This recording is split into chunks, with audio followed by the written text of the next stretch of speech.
Hello, hello, hello, hello, hello. Welcome to Seek Truth, Speak Truth. I hope you're enjoying your day wherever you are. Great to see you all. Thank you ever so much for everyone that has come along.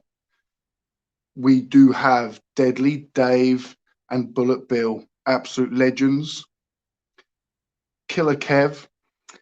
Nathan Thompson could go to Mars and be like, nah, this is just CGI, green screen, and they just flew me to Nevada on a balloon.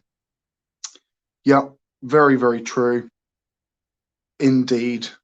Most flat earthers, we could take them to space, guys, and they're going to have an excuse. They're going to say,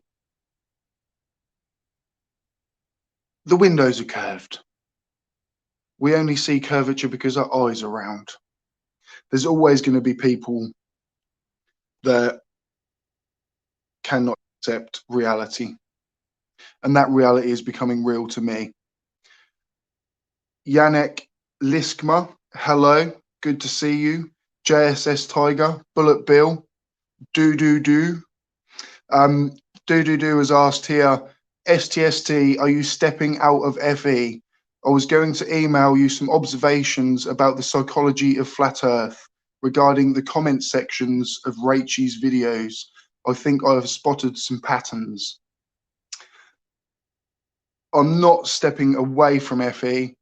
I'm just not going to basically make videos aimed at people specifically. I just can't do it. I was one of those guys, and I tried for about a year to be a debunker and kind of do these one-on-ones, and you go back and forth, triggering each other. And that's not what I'm here for. And I kind of realized that the path the channel was going down, I wasn't enjoying it. And it was actually still affecting my own personal mental health. So I had to stop in respect to making "you're an idiot" videos, because I was an idiot. I was that stupid. So I feel a bit hypocritical to be sitting there doing these back and forths and going against people. I think you'll probably understand. And this is nothing against, obviously, like any flat earth debunker. I think it is because I have that mindset of ex-flat earther. I never set out to be a debunker, if you know what I mean. And that's not my journey. I need to kind of talk more about the psychology and ways people believe in flat earth. But I can't do the one-on-ones. I've put my gloves away, guys. I'm sorry. I know people love the drama, but I'll still happily debate. If anyone wants a one-on-one debate as a me v flat earther, of course. But I'm not going to have internet wars. I just can't do it. I just literally cannot do that. Since I've stopped making those type of videos, my mental health has gone straight up, because there's no negativity. There's no, I will use Rachel as an example. You become a bit attached, and especially me, ex-flat earther, I cannot put these barriers up and, you know, call people what they really maybe truly are, because I was that guy, if you know what I mean. So it's a different journey. This channel is not going to be a debunking channel, point and laugh, but I will still support those channels that do that, because I love this whole community. I'm not stepping away. I'm just kind of evolving, should we say. Steve 6664, good for you. Bullet Bill, yeah, I agree. Don't let flat earth drive your content. Yeah, that's what I can't allow that to keep going. I can never run away from it.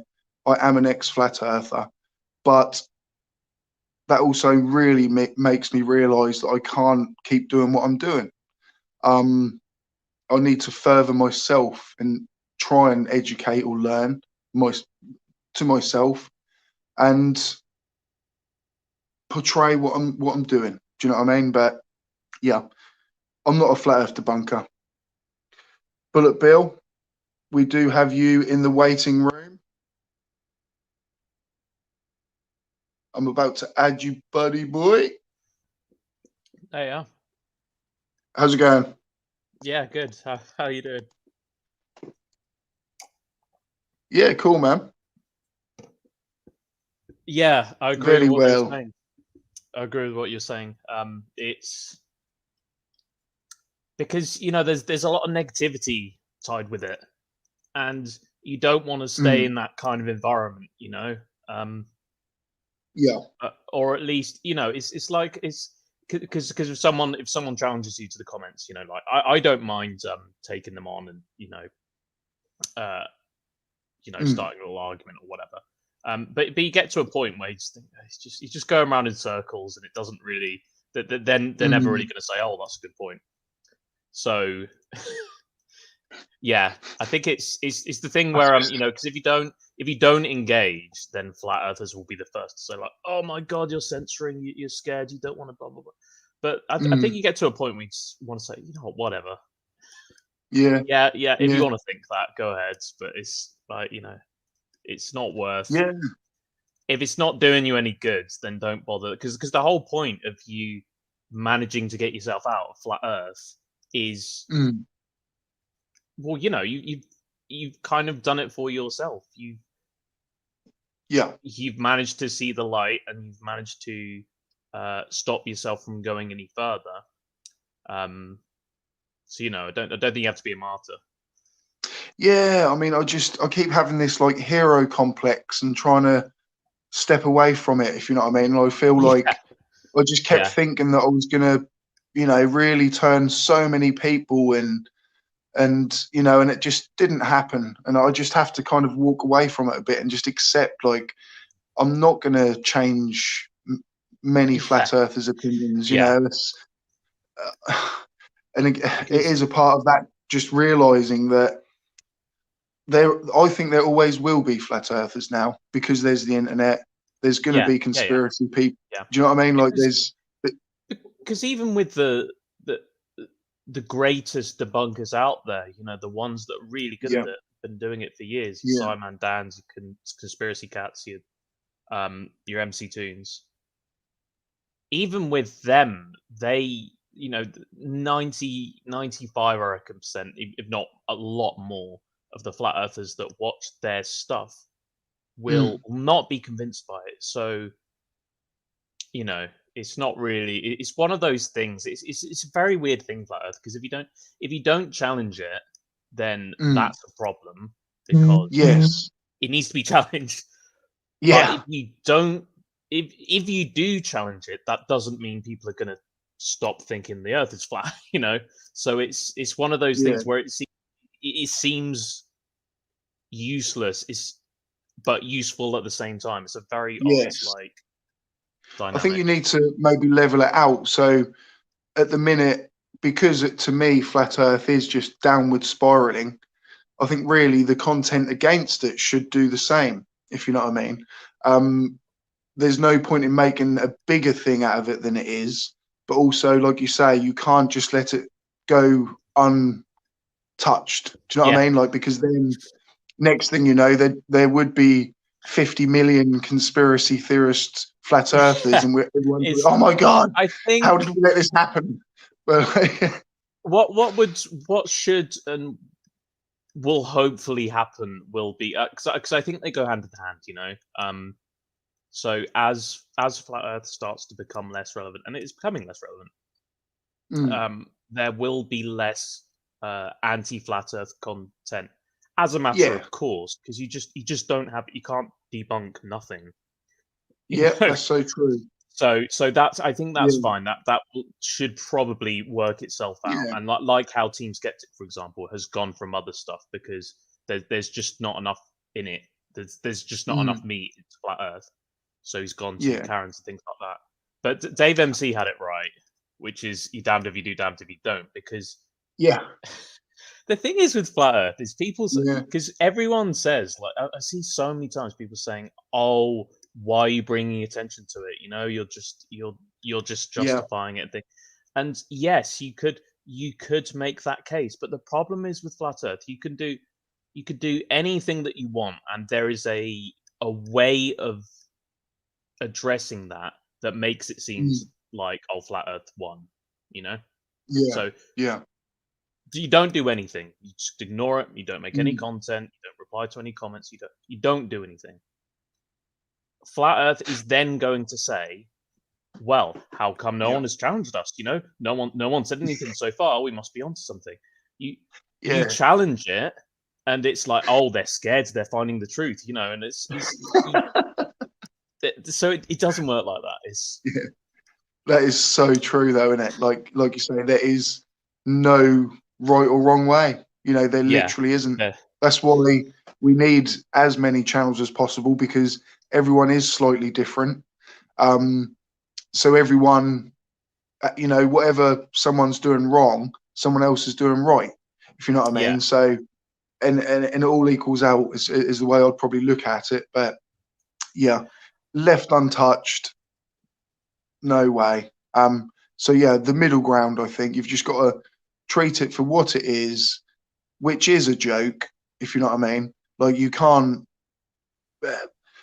really give it seriousness, because then that's when you add it credibility, I think.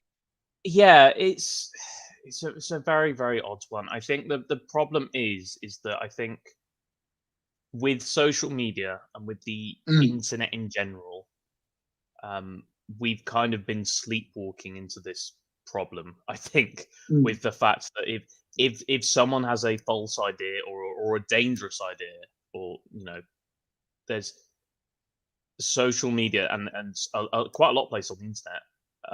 There are a lot of places where they can thrive and grow, and there's mm, no real checks on that. You know, um, mm. so like for example, if you want to be a therapist, let's say, uh, I can't just say, "Oh, I'm a therapist now. I'm a therapist." Uh, there are regulatory bodies in place, and you have to be qualified and things like that, and for good reason, because you need Yes. to know you need to know what you're doing. And it's the same for being a doctor. It's the same for lots Yeah. of professions and lots of roles where you need to know what you're talking about. But on the internet, Mm. um, people can just make whatever they want, and the thing is, because what YouTube have made is, if people like it, then they will be supplied more of it, whatever that thing happens to be. So Yeah. I think that's basically how Flat Earth and a lot of these things got started, because Yeah. YouTube and other platforms like it, Yeah. they will let people Algorithms. upload whatever they want, and so long Yeah. as people like it, you like this thing, whatever it is, here's some more of Mm, it, and it can so easily mm. snowball. Because I would have never, you know, how people say, you know, you can't feel yourself moving, you know, and you can't see any curvature. But Mm. before watching a flat Earth video, that would have never ever crossed my mind. And they use that even against you, if you know Yes. what I mean. But Yeah. really, without that video initially putting that kind of spark in my brain, I'd have gone my whole life and never ever questioned whether the Earth was flat. If you know what I mean. So that Yeah. just shows you like how I, along with probably thousands of people, have come under this category of like, oh yeah, I'm a truth seeker, I'm woke, but like, yeah, Well, the thing that because the thing is as well is people are going to advocate me for this, but flat earthers, they know what they're doing, and I don't yeah, mean in terms of science. I mean in terms of recruiting people to flat Earth. yeah, They're very, very good at it. So the can't feel yourself moving, can't see a curve. Those are very, very good, because in yes, that initial thought process, yeah, it does, to your common sense, yeah, that does seem right. That seems yeah. like, oh yeah, I can't feel myself moving. To That seems a most, bit odd. I'd I say to can't see the most curve. people, you know, yeah, to most, to probably 70, 80% of people, straight away they're going to go, whoa, aren't they? Yeah. Like, you know, because they've just Yep. got no Yep. Same with sort of, quoting big numbers. Quoting really fast speeds that we're moving through the galaxy. Is that gap between thinking again. You Yeah. think again. You think, wait, is that right? Is there an explanation for it? Because the problem is with that second thought, that thought of, oh, so why don't we feel it moving? Is to answer that question, you need a bit of science there. And so with the people that don't have that science, they don't have anything in their brain to sort of counteract that side, don't they? So they've got this question, it hasn't been answered, and straight away they're thinking, well, why can't I answer that? Why? Yes. And then they're in. It's almost like a hacker getting into people's brains, and then they're in. Then they can suggest more things, and before you know it, it's just That's absolutely so true. mad. Yeah, it reminds me of like is it like the Matrix, I think, or something like that? Even when that sort of thing goes in his chest or whatever, and like it's kind of just at that moment where you're taken over. It's almost like you're possessed by like this belief that you've now got, and it can actually overrule your normal senses.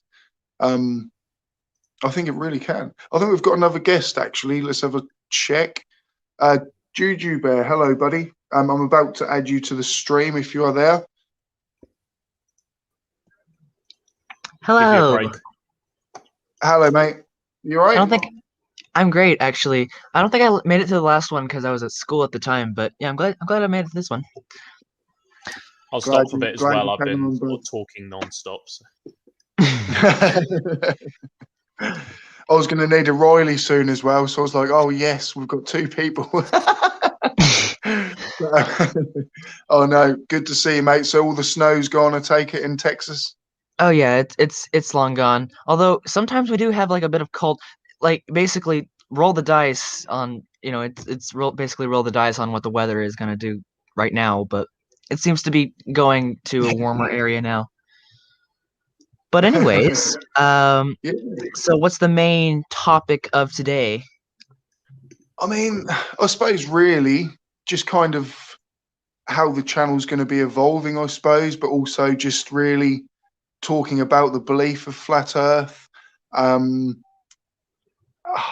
mindset, the psychology, but anything, mate. Honestly, anything. There's no. That's what I kind of got from the little bit of it that I got while I was in the waiting room.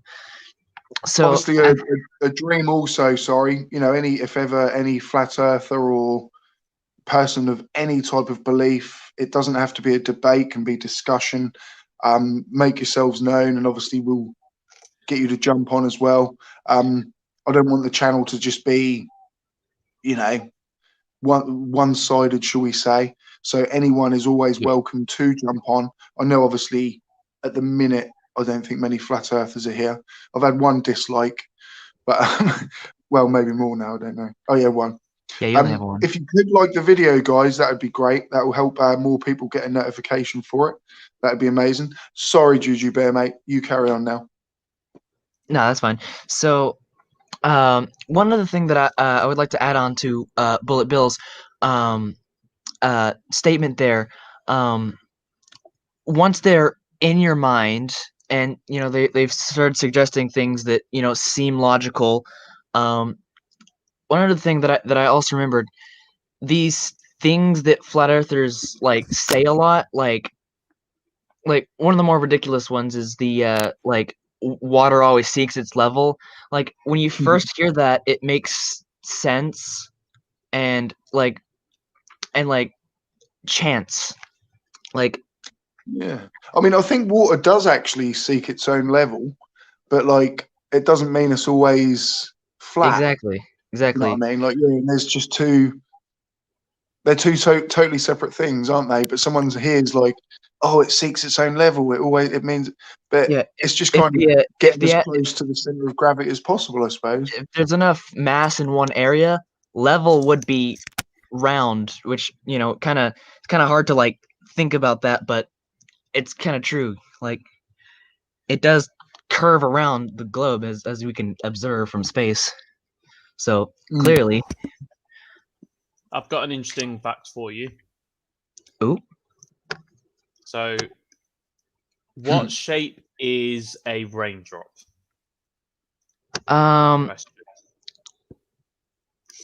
would think it's like well, it's not the cartoon shape where it's like a teardrop thing. Would it be a sphere? What do you think, Zeke? You've been started to go quiet. I think I'm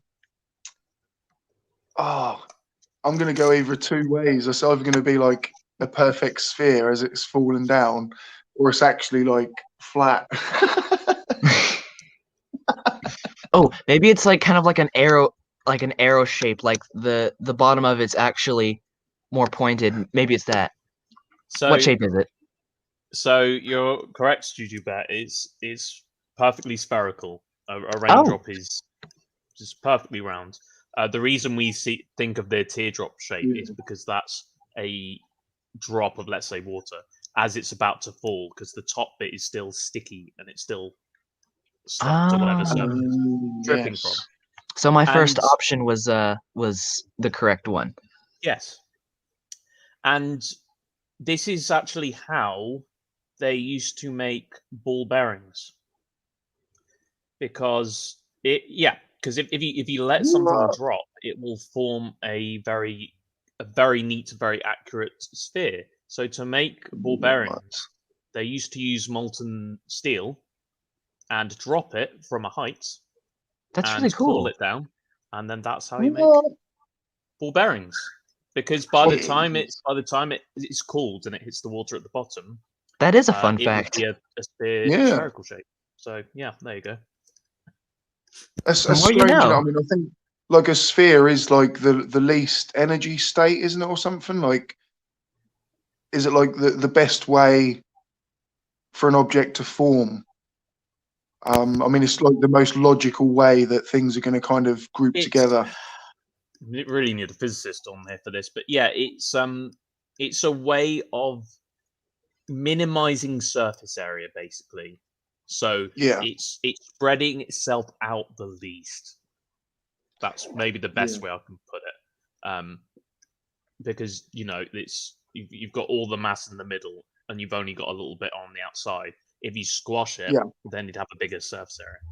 So it's something to do with that. But something else I heard recently, I heard that if you were to shrink the Earth down to the size of a marble, that it would be smoother than any object we can make on Earth. It would be smoother than any spherical object we can make on Earth. Yeah, I've heard that. Yeah. Or even like say a snooker ball itself. If you got a snooker ball and like magnified it the size of the Earth, that would be less perfectly spherical than the Earth. Yeah, I think. Yeah, that's crazy, possibly. Isn't it? Like. Oh, by the way, I really liked your history videos. I've been very I really like those. Cheers, buddy. Yeah, that's really where I want to kind of, maybe this time in 2 years' time, I think hopefully I might even only be doing history videos, if you know what I mean. That could be cool. Yeah, I really do. I don't know. I mean, to be honest, I find history a bit easier than science. Because that might just be your thing. Like, yeah. Maybe why I became a flat earther. I kind of understand little bits, if you know what I mean. But I do also realise now that there's just stuff I personally will never understand within science, if you know what I mean. But whereas I feel with history, it's more, do you know what I mean? Like you're not trying to rediscover things. You're kind of researching. Yeah. Yeah, history is a whole new set of skills, but history's great. Yeah, I loved. Yeah, I never did history. Well, no, I did. I did history up to A level, but I never took it any further than that. But always loved doing history in school. Yeah, brilliant stuff. Yeah, there's so much, isn't there? You just got so much to talk about.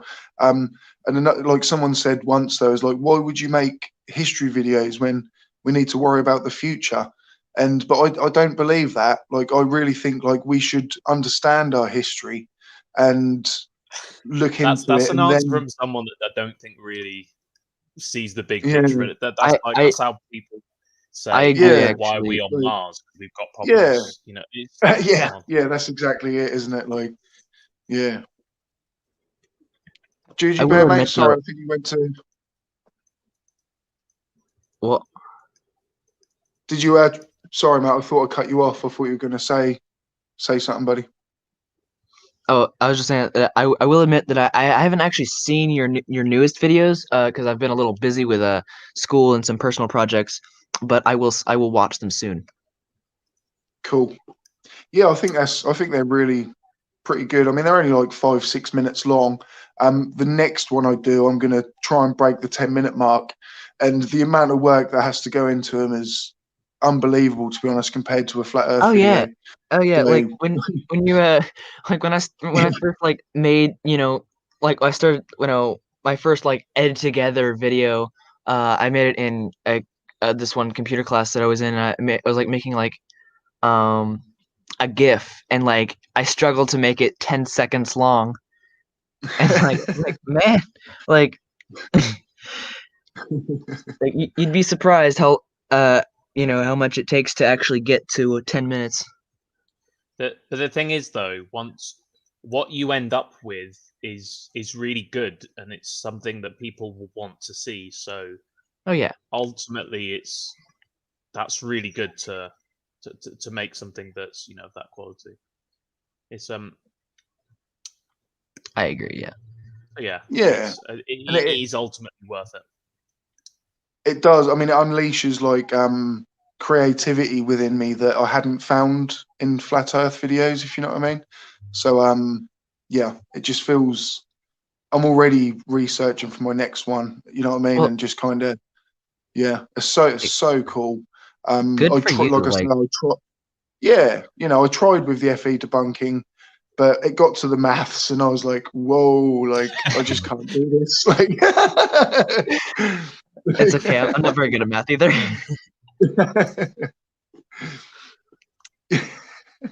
I mean, yeah, some of Oh, the maths, like I'm okay at maths, but at the same time, most maths I look at and I think I'm not going to be Yeah, asked for that. I almost feel like inclined to forgive flat earthers for messing up their maths. Like oh yeah, they're just trying to mess up their maths on purpose to try to prove that that it's flat. No, they really are messing up. It's kind of difficult. oh, that's so true.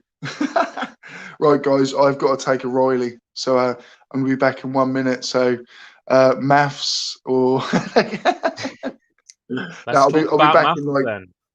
yeah, I'll be back in like 30 seconds, guys. All right. But yeah, Oh, cool. you should check those out, Drizzy Bear. It's English history, so Yeah, I definitely will check them out.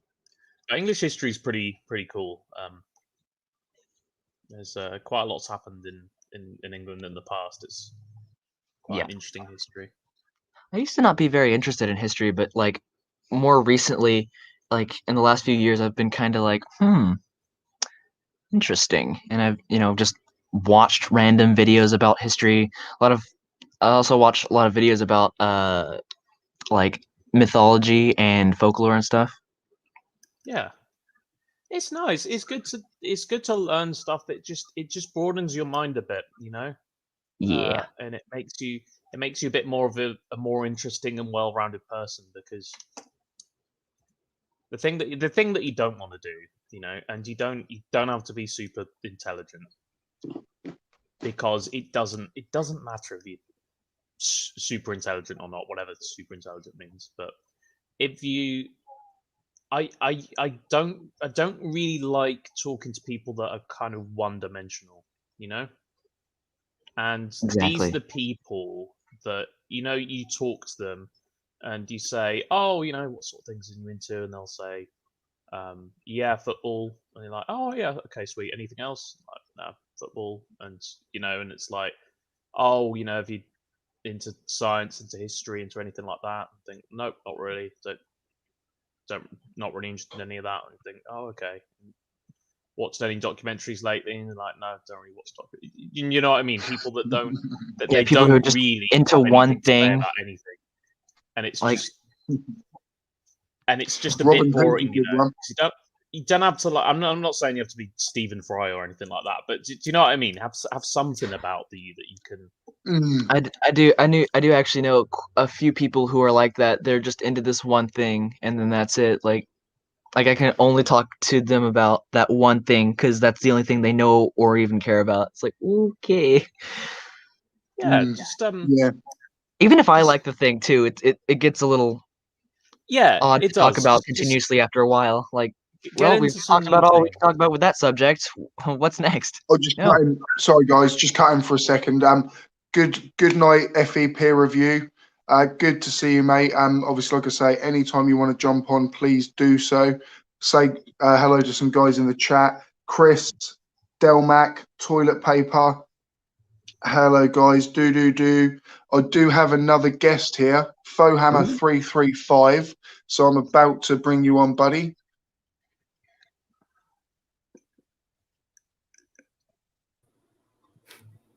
Hello. Hi guys, how's it going? Hey, yeah. Going pretty great. Very well, mate. How are you? I'm doing phenomenal. I took a 4-day weekend off work, went to the range, had some fun. Nice. You're feeling pretty good then? Oh yeah. How are you guys doing? Yeah, no, really good, mate. Yeah, I'd had a bit of a break, to be honest, from live streams and videos and things. So I was raring for it again tonight. I just got that. I was like, yep, I'm going to go live and let's get this show on the road. So Makes sense. I know the feeling. The Swordsman took a break this weekend from our stream. It just wouldn't have worked out. I had some stuff going on Saturday, and Tanner had some stuff going on, so it just didn't work out. We'll be back this Saturday. Is that a Canadian accent? No. Damn it. Close. I'm in Michigan, which is basically Canada Light. Yeah. But I'm what is called a troll. I live in the south part of Michigan. Oh, right, I see. There's a very, very subtle difference between, you know, Canadian and American accents. So I never spot it, and I thought for once, actually. And the problem is as well is that you Canadians will get very upset with you if you say like, "Oh, American," but us Brits can't really tell the difference. So that's fair. That's fair. It's okay. We can't tell the difference between. The one rule I ever heard was about or a boot. If you know what I mean, like kind of a boot, eh? Yeah. Yeah. That's how you kind of tell. Juju Bear? Sorry, I think I might have interrupted you. Oh yeah, I was just about to say. Oh, don't worry, we can't tell the difference between Australians and British. That is so true. Actually, I can, but some people actually can't. Like, I often actually, even in England, a lot of people say, "Are you from Australia?" And I think it's especially like East Anglian in the UK. For some reason, like I don't know the way we accent our words or something, but a lot of people go, "You from Australia?" And I'm like, "No, I'm not actually." Like, but yeah, but interesting. It's all the same language, isn't it? You know, we literally, it's all we're all English. here right now, all over the globe, speaking the same tongue. You know. Yeah, it's the same, but it is a little different, and that's from 50 to 100 years of linguistic drift, where different people use different slang words and stuff, but we can still understand each other. Yeah, I think that's so cool, though. To have, in a kind of, it shows the kind of evolution of language in a way, doesn't it? Where we originally had the exact same, and then eventually, like over hundreds of years, it slowly changes, doesn't it? But obviously, due to the internet, I think the change will be less different to say if we didn't have the internet or be able to communicate between each other. If you know what I mean, say 500-600 years, we might not understand each other, but because of modern business and the way the world is, we probably won't deviate so much that we can't, if you know what I mean.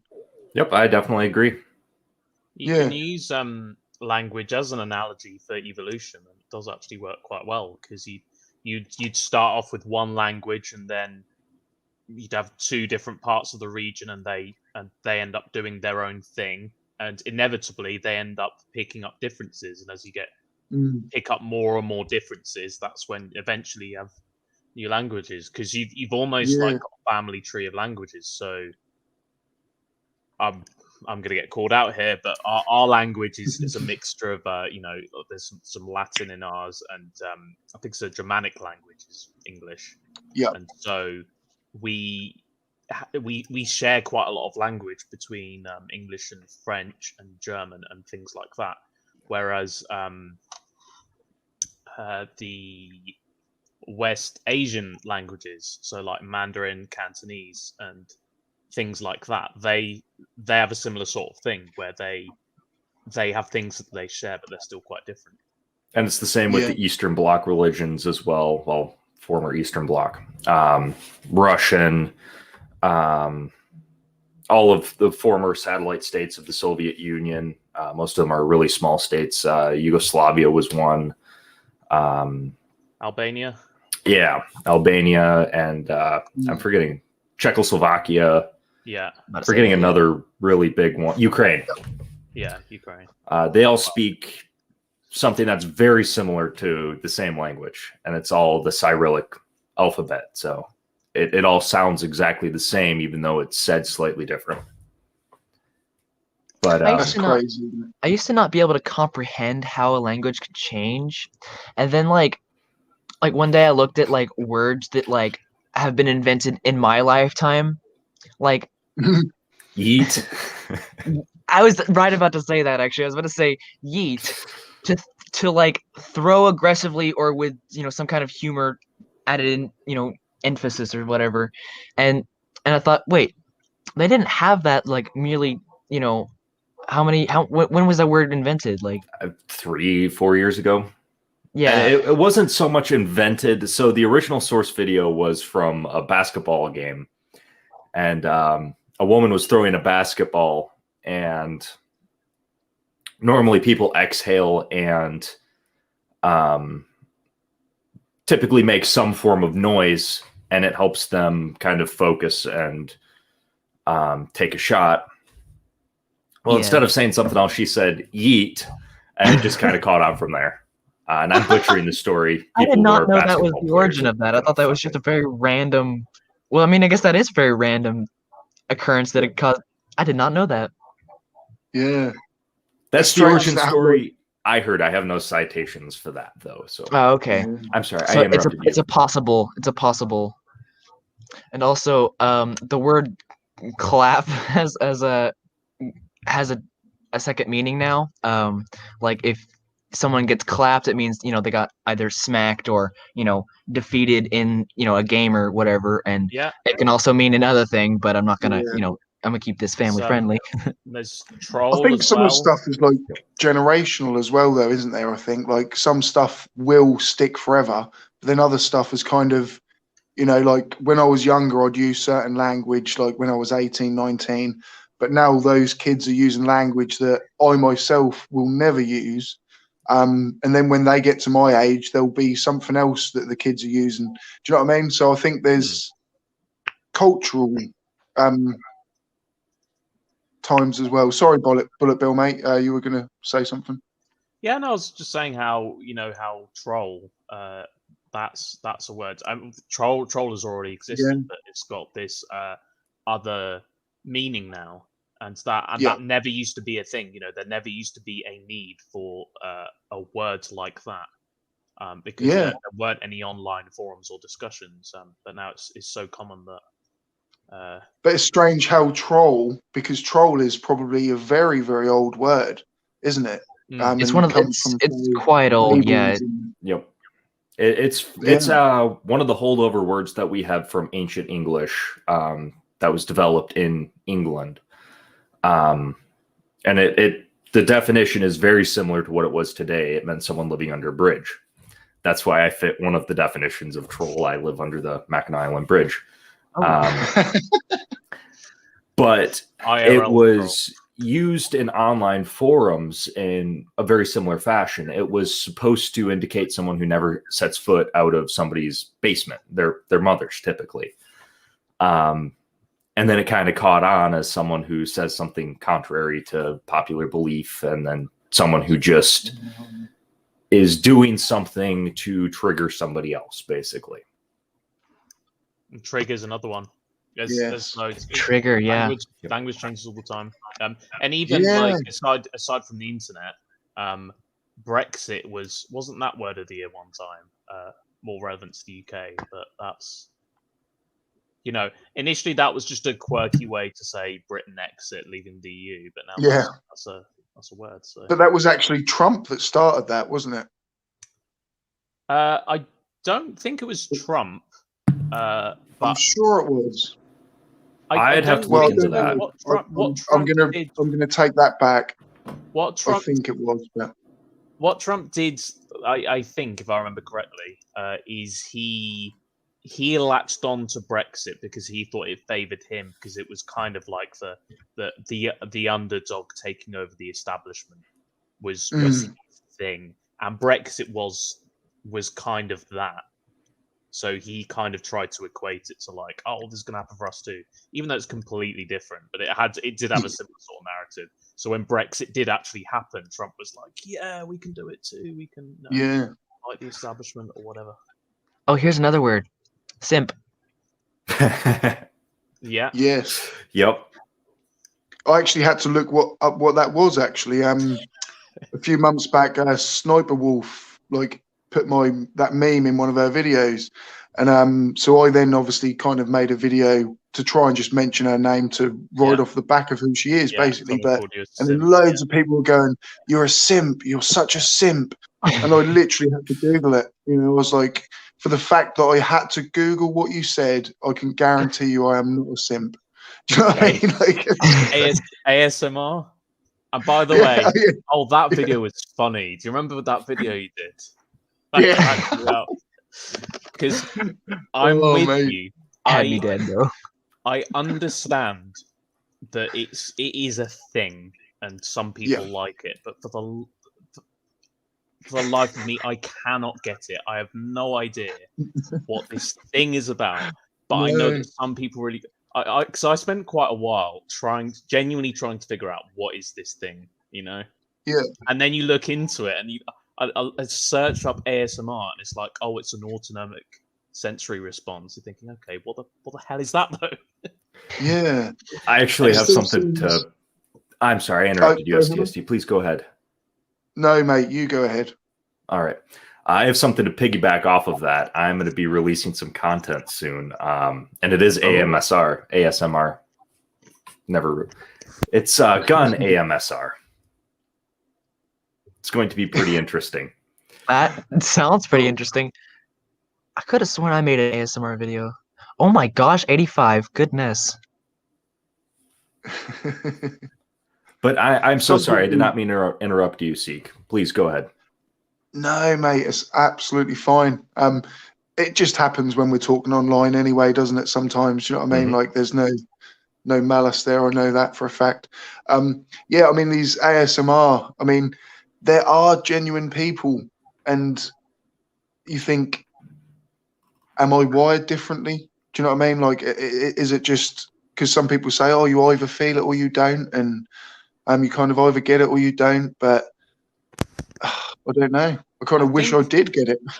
You know those magic eye things? Have you seen those? The stereograms, the blurred coloring, and you look at them in a certain way and the 3D image pops out?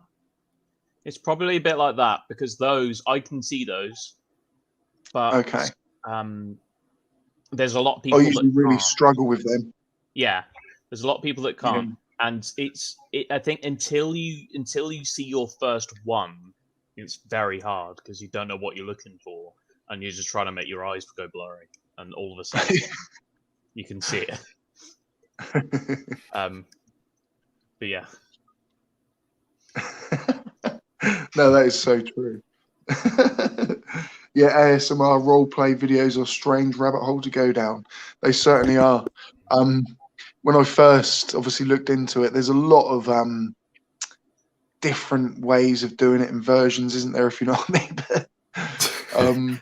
I think I found that at school one time. I was oh my goodness, I was like scrolling through YouTube like on the school iPad, and there's so much stuff that's like censored, but they didn't censor that, and so that's something that popped up, and I was like, "What's this?" And yeah, I don't think, yeah, it was peanut butter and nonsense. It was kind of weird. Classic. Because it's not. It's the funny thing about it as well is it's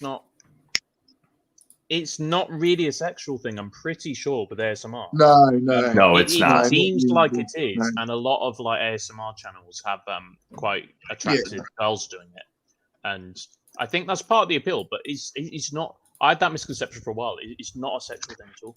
Nope. It's the in fact, same. a lot of people use it to help them sleep and stuff like that.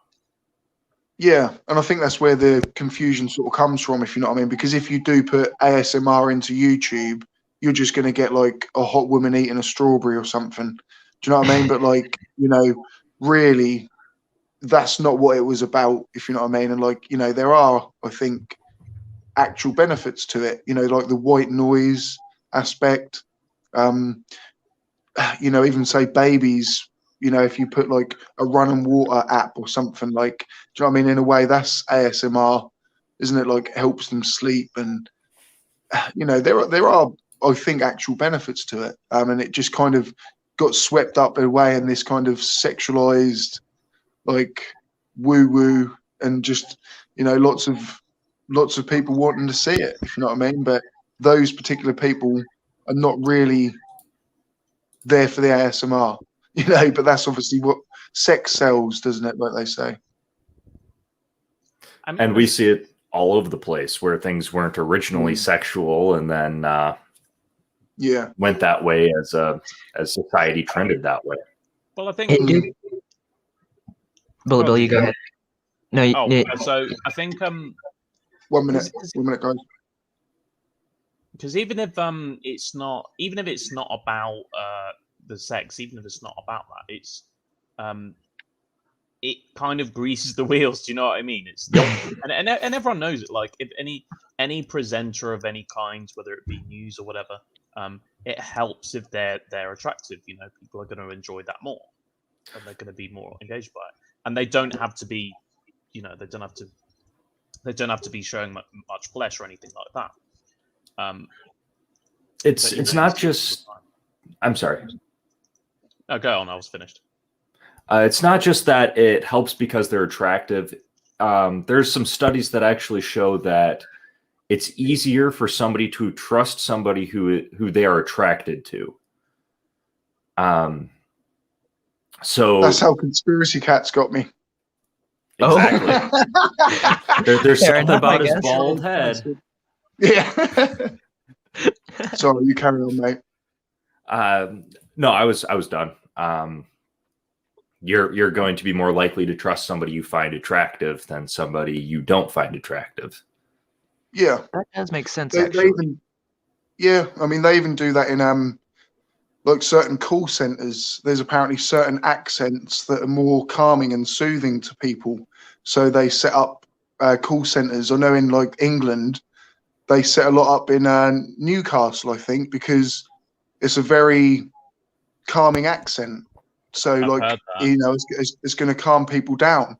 So the rest of, you know, the UK, we hear that Geordie accent and we instantly just go, oh, like, you know, I love that. And apparently the one that you least want to hear is a Brummy accent, which I thought was very funny. If people hear a Brummy accent, they're like, no. Which unfortunately is Rachie, isn't it? That's Rachie's yeah, that's accent. Rachie. What kind of accent is that again? Like, I'm trying to remember. I can't do accents. I'm not Birmingham. I don't know if you want to see. Yeah, it's an interesting sounding accent. Yeah, it's so weird. Maybe if you want to screen share and just search like Brummy accent. Yeah, no, it's like, what I'm gonna find there. I'm from Yeah, I don't know. Like it's a little Birmingham. It's like that. Birmingham. That's Birmingham. It's. I'm from Birmingham. I could do an accent for like 1 or 2 words. Past that, I just break down. Oh, I can't do any form of an accent. Sorry, Rachel, if you're listening, because I know you do. I envy people that can do accents because I love accents. I think they're great fun. But... Yeah, no, I love that. I tried to do Dells once, and I went all over the UK. No, it was probably. There was definitely Scottish in there, but there was some other, some horrible hybrid. Yeah, it was like at one point I went Welsh, I went Ireland, like I was just like, oh my god.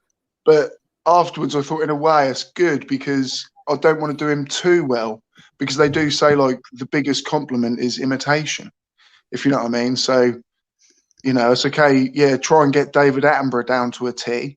But don't spend time trying to impersonate Dell and get it perfect. Do you know what I mean? I was just like, yeah, he doesn't deserve the time for that. There's only one person who doesn't have an accent. That's Creaky. Creaky Blinder, yeah. Yeah. Doesn't have an accent. Zero accent. Yeah. Creaky's humor is fantastic. I mean, you can't. Yeah. You can't knock it. It's something about the timing. Yep. And the self-deprecation. He's very, very good. Yeah. Yeah. Love it, Creaky.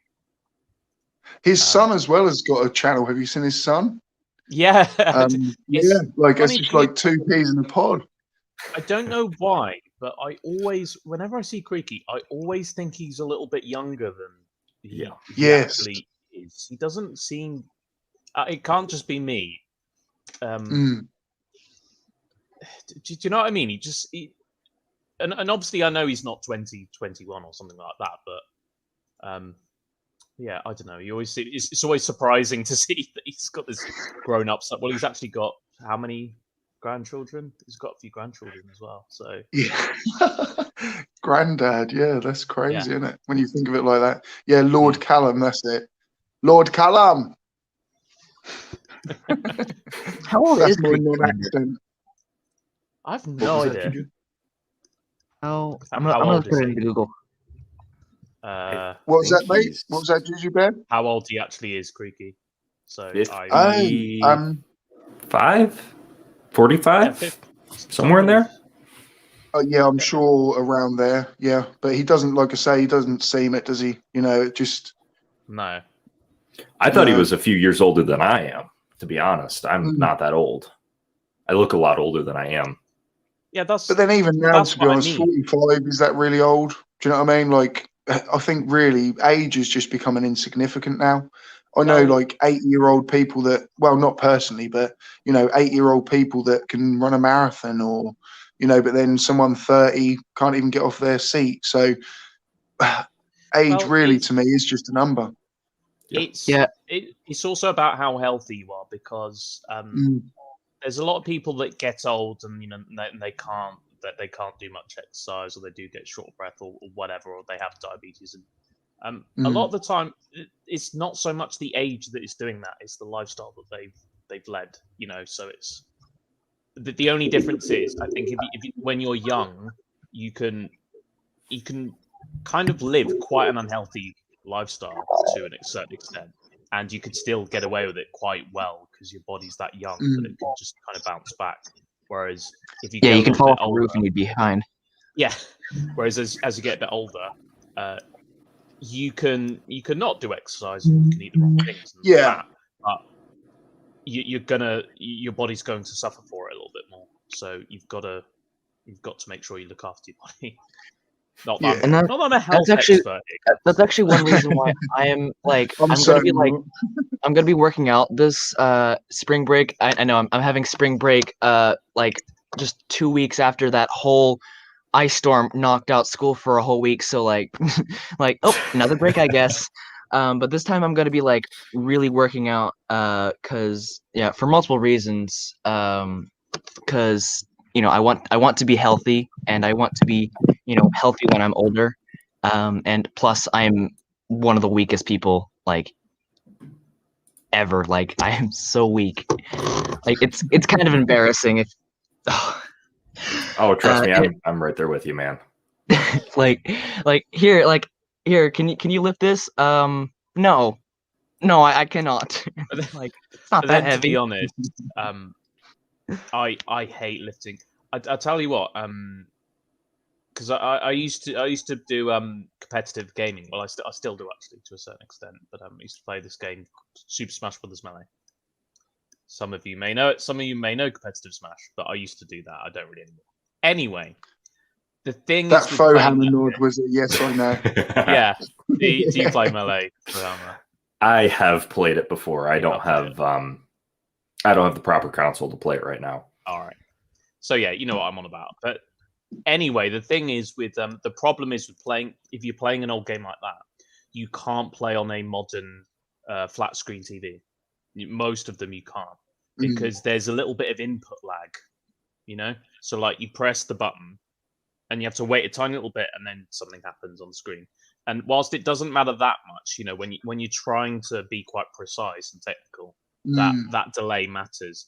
So you've got to use the old CRTs. You know the old boxy, horrible like CRTs televisions. Yeah. You have to use those.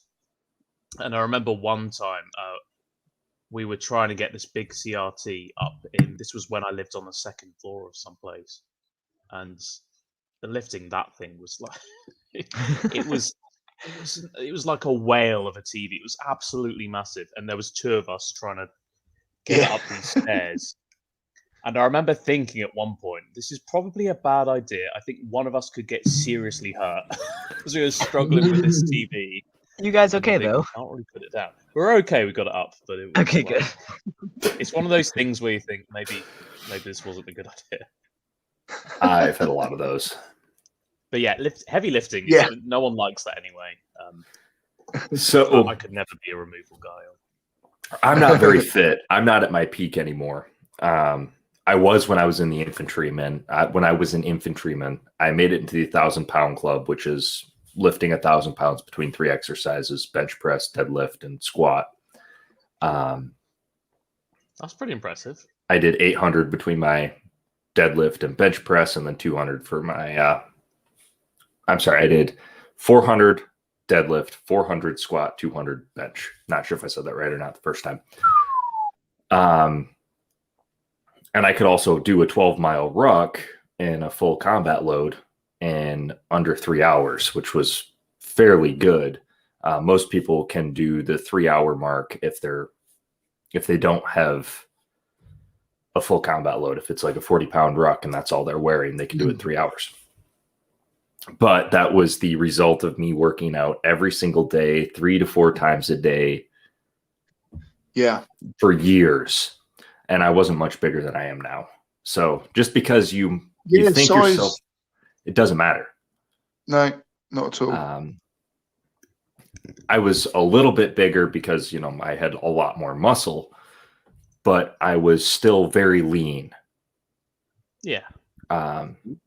So I don't know if you guys are aware of Fohammer 335, but he's very skilled marksman for long range artillery, shall we say. So that was kind of his skill that he brought to the table when he had a few flat earth debates. Obviously Coriolis effect. There we go. Yeah. Yep. Yeah. God. So I helped MC Toon write his webpage on long distance shooting, actually. yeah. I won't say that I'm an expert because that would be completely false. I know a lot about guns. That's what I know a lot about. The marksmanship, I'm getting a lot better. COVID kind of fucked me up with my training and whatnot that I would do. But I am a gunsmith first and foremost. That is my knowledge base. Then next, I'm a master brewer. So I make the things. Is that someone that makes guns? Gunsmith? Yes. Someone that uses guns. Oh, you make guns as well. Oh. I make, tune, and build firearms, specifically the AR-15 and AR-10 platform. That's very interesting. Whoa. I didn't know. Yeah. You must have all sorts of stuff there. Because I think guns aren't easy to make, are they? They're actually a lot easier than you would think. All right. So if I have the parts already built, I can put together an AR-15 or an AR-10 before somebody would finish their breakfast. 15 to 20 minutes is the normal assembly time for me. See. I mean, I suppose that makes sense because you're not exactly making all the parts, so. I do make quite a few of them myself, though. Oh, okay. You do? Wow. That's pretty cool. So I have... In the UK, we just don't have... I am kind of fascinated. I think that is one of the major differences between, obviously, England and America is the gun laws. Yep. In the UK, unless you're like a farmer or something, you might have a shotgun license, but you really, very rarely, there are guns about, but like, you just don't hear of them even. Do you know what I mean? So I'm so fascinated by that. And was it you before actually, Fohammer, was saying about like the open carry, and how counties or whatever where you do open carry are actually more safe than places where, like, someone might just have like a hidden gun or something. Like, I find that quite fascinating. So that is actually fascinating. I did not say that. I am of the opposite belief. So by open carrying a firearm, if you ever get into a defensive situation, everybody knows you have it, including the person who's going to be committing a violent crime, meaning the person with the gun is the first target.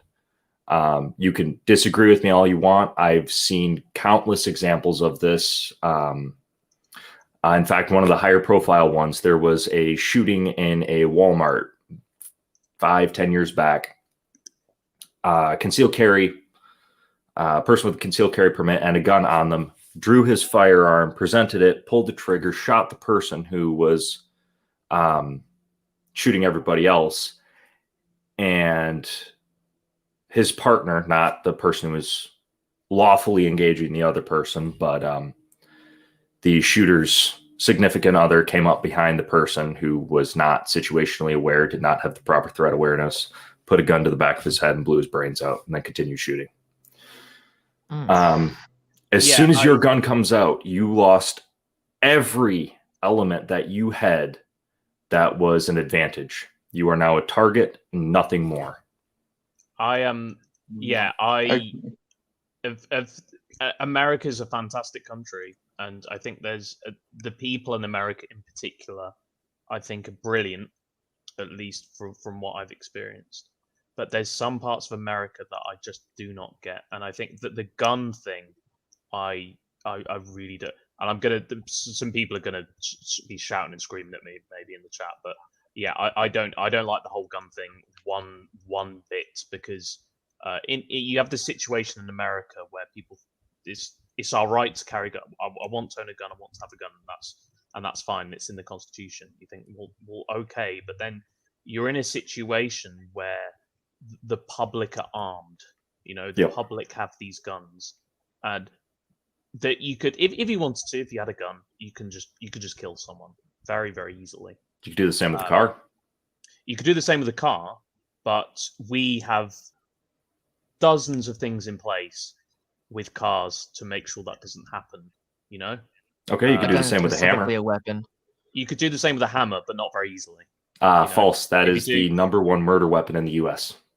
Yeah, but if you have a hammer in a mall, how many people are you going to kill in, let's say, 10 minutes compared to a gun? Okay, let's look at China. Somebody with a knife killed 50 armed police officers.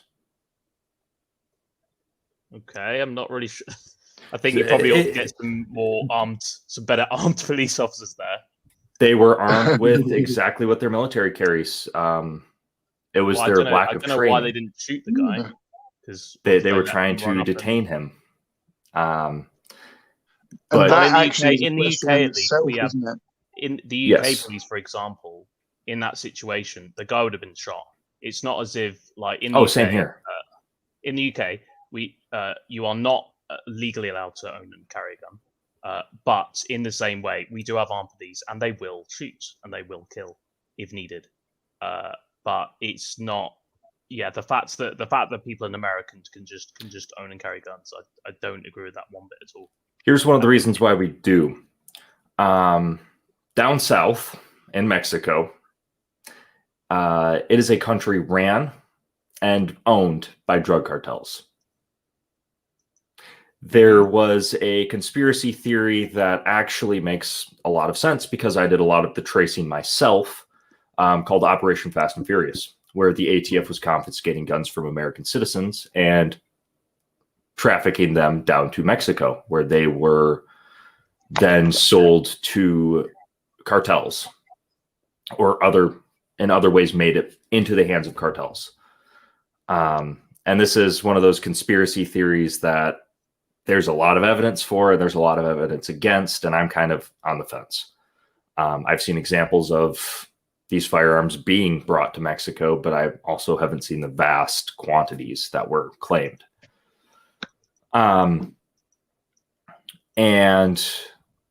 when you have gangs like MS-13 that don't care, they will kick in your house, shoot your grandma, and murder your family in front of you just because you spoke out against them.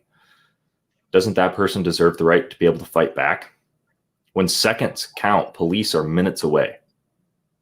You can't run from them. You can't hide from them. They will find you. Well, no, because the problem is with that is the problem there isn't, the person doesn't have a gun to defend themselves. The problem is the crime in the first place. So I can't guarantee that if a bunch of random guys wanted to kill me, they could do that. If I had a gun, they could do that. They could do that just the same. I don't think it's appropriate for everyone to carry around guns just in case there's a murderer coming to attack them. I don't think that's proportionate. I think that should be down to the police, who are trained, who know what they're doing, and after all, whose job it is to protect us. My job is to protect my own life. I think one thing this comes down to also actually is, you know how sometimes we debate and say, if you were brought up as a Muslim, you'd be a Muslim, or, you know, if you were brought up as a Christian, you'd be a Christian. It is maybe also just a cultural thing where us as English people have not been brought up in that situation. So our opinion will differ so much, if you know what I mean.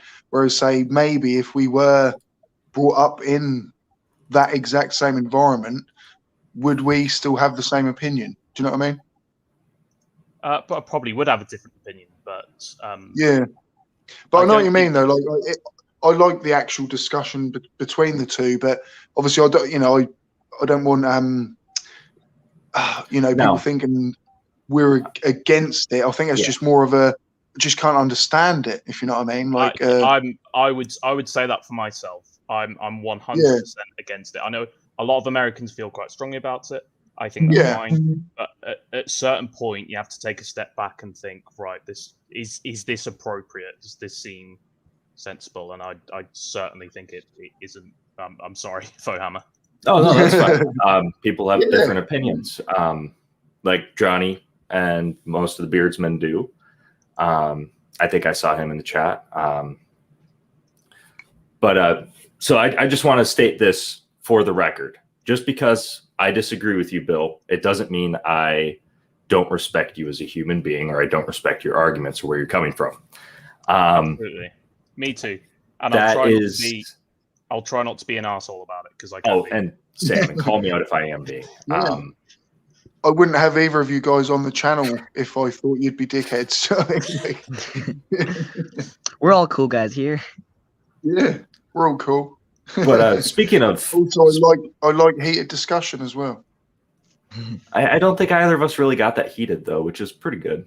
No, it was it wasn't even heated, was it? It was just lukewarm. Tepid. I could if it went on, I could have definitely got more heated, because I know what I'm like, you know. Yeah. And I will. I mean, it's like Edward LaCour. So he that debate was fine for the most part. I didn't mind that, but I was kind of trying not to. I was trying not to go in too hard with that. I kind of was too. It's here now. It's actually in the chat. Yeah, I'm sorry. I didn't mean to start that. Johnny O and I have hi Ed. But it was afterwards in the comments where he Ed was saying some things which I was like, no, that just isn't true, and I had to put my foot. I really hate it when people will misrepresent where I'm coming from. That's where I really get angry. Yeah. I don't like. And I feel the same thing. That's like when if I was having that debate on guns and someone's saying like, oh, you don't think I have the right to defend myself, and it's like, no, that's not. But yeah, it's good to have these kind of debates, I suppose. And to be fair, neither of us are prepared, so I don't have a list of things and a list of citations or anything like that right now that I can just drop. Yeah. Did you debate? Have you debated gun laws before on Agree to Disagree, Fohammer? I have not. You have not. I'm sure. Okay. There was a debate done, and it was relatively well done. I didn't watch all of it, and I should have, because that's my area of interest. I don't even know they did one like that. Yeah. That was cool. I think that was. I confused you with it, to be honest. I think, mate. But again, I mean, maybe on the new debate channel, maybe try and find you an opponent on that, because I know you're obviously very passionate about it.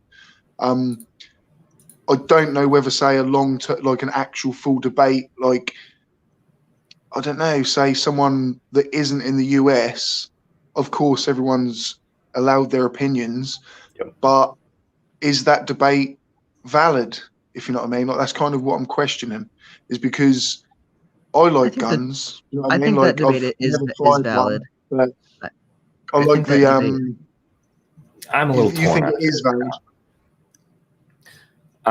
Because there's cultural differences and a ton of other stuff between other nations, but at the same time, somebody's opinion is their opinion, and that doesn't change because of their country. It's just specifically what area of the world we're talking about and why things are the way they are in that country. But that's not saying that someone from the UK has no idea about what's happening here in the US. I'm not really explaining that right, so I apologize. Yeah, I think I'm assuming what you mean is you shouldn't shut yourself to other people's ideas just because they come from a different environment to you, because sometimes that's true. Because what you were saying, Seek, before is that the context is completely different, and that's true. And maybe if I was raised in the US, I'd be flying the flag for guns. That could well be true, but at the same time, you've got to use those differences to look at those and think, well, hold on, so someone else is doing something slightly differently. Maybe that's a better way of doing things, you know, or maybe it isn't. Maybe the way we're doing things is better. You know, that's the sort of thing you have to do. And I think it's good when more people do that and less people kind of stay strong and think, no, this is how we've always done it, and we're not doing it like that. This is how we've always done it. So this is the right way. Sometimes it's better to say, well, you know, maybe we could change this or that or whatever. I wholeheartedly agree. Rational discourse. Go ahead. Sorry. I know. I was just going to say, you know, if there is a better way, you've got to move forwards like that, haven't you? As any nation. But it is, again, say with, say the guns in America, it's like everyone is so used to that now. How would it change if even it wanted to come about? That in itself, I think, could cause a war. Yeah, you know. But changes can happen, and it really can happen. Is like, you know, even a big thing like that, it probably could happen at some point. Oh, by the way, my opinion on a thing, I really cannot decide if I'm pro guns or against them. I really cannot decide. Like someone will say something, I'll be like, oh yeah, I agree with that. I'm pro guns now, and then someone else will counter. I'll be like, I'm not pro guns anymore. And then so it just kind of goes back and forth for me. I kind of think, I mean, like, you know, I am very with Bill, but I believe it's because I'm from the UK. I also think, though, if I kind of knew someone else was going to have a gun, I'd think, well, I damn well want one too. Do you know what I mean? And that's such a Yep. basic And that is a human valid thing, point. isn't it? Like, if you know what I mean? Like, so if Americans grew up without guns there's no need for them to then have one to need to protect themselves with, if you know what I mean. So it's just a circular, you know, it's all or nothing, I think. Do you know what I mean? Like, you can't, Yeah. you know. Yeah, I You know what agree I with that. think? You know what I think? I think we should just ditch all the guns, all the nuclear weapons, and go back to fighting with the basics: swords, bows and arrows, fight like that. And grenades. Back in the good old days, you know? The good old days. The good old days. Back in the Good old back during the days. Renaissance when they fought with Back during the rapiers and English Civil War when stuff. how many people died? Yeah. Oh God, no. It's but Classic. We have actually got 1600s a blade. guest. We do have another Oh. guest. We've got Edward LaCour in the chat. So Here we go Ed, then. mate, I'm about to add you to the stream. Hello. Hello, mate. How are you? Hello, Ed. Yeah.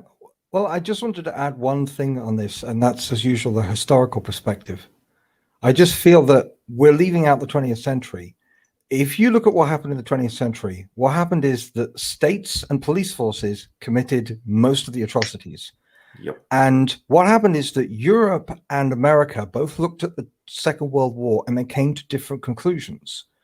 Europe sort of became bizarrely complacent about states and governments and police forces, and Americans became that much more vigilant against them. And it's weird how I think America got the right lessons from the Second World War and Europe got the wrong lessons. And I don't know how that happened because, I don't want guns everywhere, but at the same time, I'd rather have guns everywhere than a police state. But how do you prevent the police from becoming corrupt? How do you prevent a government from becoming corrupt without the threat of uprising? Historically, there's no other option. That's the problem. Well, no, because ultimately, there's governments can become corrupt. Those things can happen, but I don't think that's a problem that can be solved with arming the public or anything like that. Well, I'm talking worst case scenario.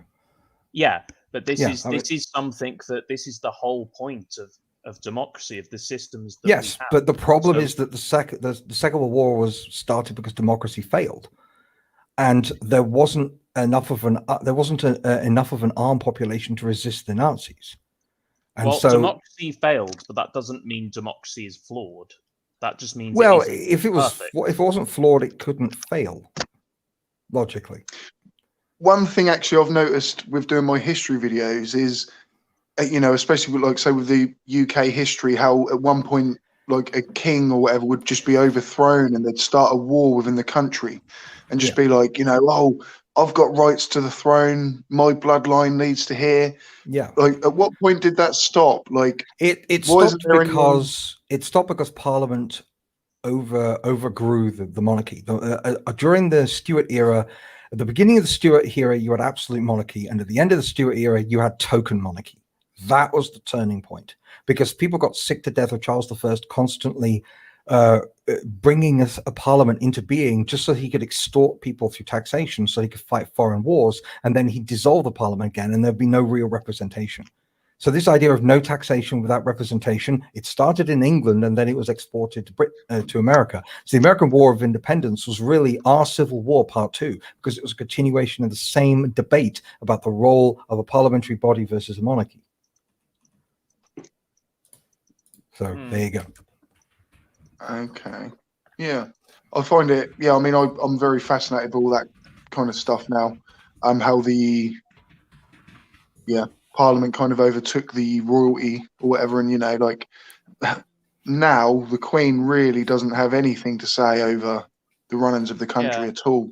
Well, she's a cultural figure.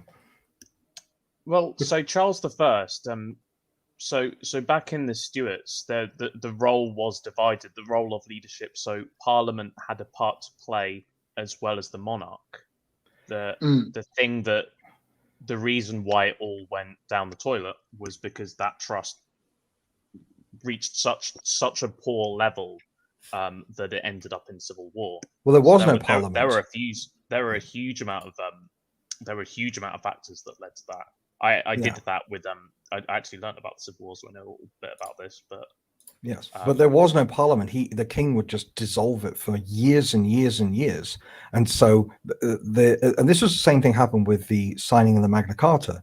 The aristocrats of the Middle Ages were the equivalent of the parliament at the time, and they would be shut out of key decision-making and law-making processes by King John, and so they basically forced him to sign the Magna Carta, allowing them an extension of his sovereignty. So all sovereignty begins with the individual, both philosophically and historically. It begins with the king. It stretches to the nobility. It then stretches to landowning males. It then stretches to all males. It then stretches to females. And so it's a continual expansion process that is, and each step is triggered by a capacity to defend one's franchise.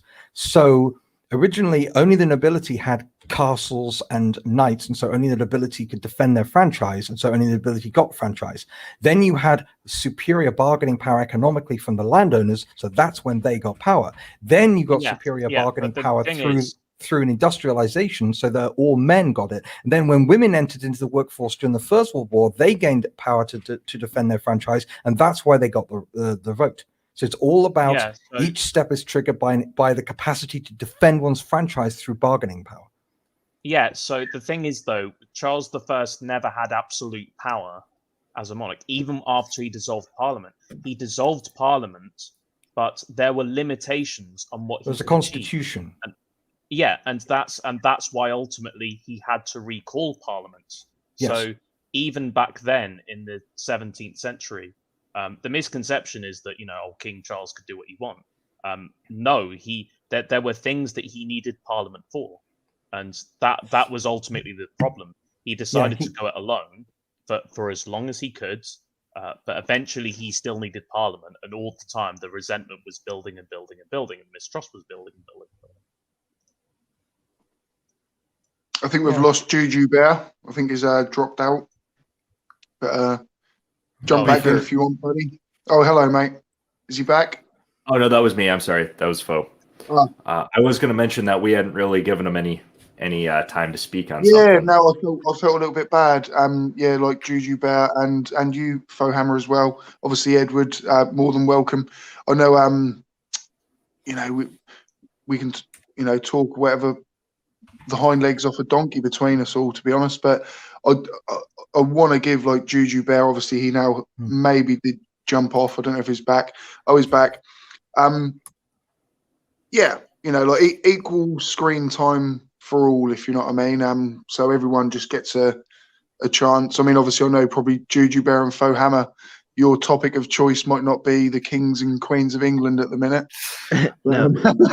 Sorry, I exited there. It crashed, and then I had to log back in, and then my avatar was gone, so I got a new one. It's just a seagull eating a starfish. Anyway, enough with internet problems. Let's continue the conversation, shall we? Don't underestimate the capacity of Americans to desperately seek an alternative to the usual topics in their country. I hang around Americans all the time. A lot of the stuff, like American political issues, is the last thing they want to talk about. Oh yeah. I know. Even on my history videos, most of the guys actually are American, and they're like, I just love British history and looking into it, and so no, it makes it a nice break. It's interesting. Reality is a drag. We're cousins, aren't we? You know what I mean? Like, we all come from the same tree somewhere down the line. So, despite us giving you that second L in 1776, that was all right. It was a sibling squabble, nothing more. Water under the bridge. So, Dave brought up an interesting point, and you mentioned how America made the right decision post World War II. How have you quantified that? So how are you saying, America made the right decision, whereas because Europe is sliding into a soft tyranny, particularly in the EU, and because you've got your typical European these days cannot conceive of any armed resistance against the state, and that doesn't mean the state's automatically going to become tyrannical, but there's nothing to prevent it at this point. That's what disturbs me. If there was a tyrannical system in America right now, I don't mean from the point of view of the left or the right, I mean objectively, there would be hell to pay, because a sizable portion of the population, the military and the countryside and the cops would basically rise up. It would be a mess, but it would be a productive mess. Whereas in Europe, what would prevent tyranny? The military is part of the state. Yes, but but a lot of the American military swear an oath to the Constitution. We swear an oath to uphold and defend the Constitution of the United States above all other things. Bingo. So the American military cannot be trusted to side with the tyrant. And the would-be tyrants know that. The problem with Europe is you don't have this constitutional line that will not be crossed. Everything is a lot more fluid in Europe. Everything's a lot more complacent. Everything is a lot more sort of taken for granted. And that's what disturbs me about Europe right now. I don't see anything preventing the rise of another tyrant, because there's no constitutional hardliners that are prepared to take up arms against a tyrant. Who would oppose a tyranny arising in Europe right now? Who? The Swedes, the French?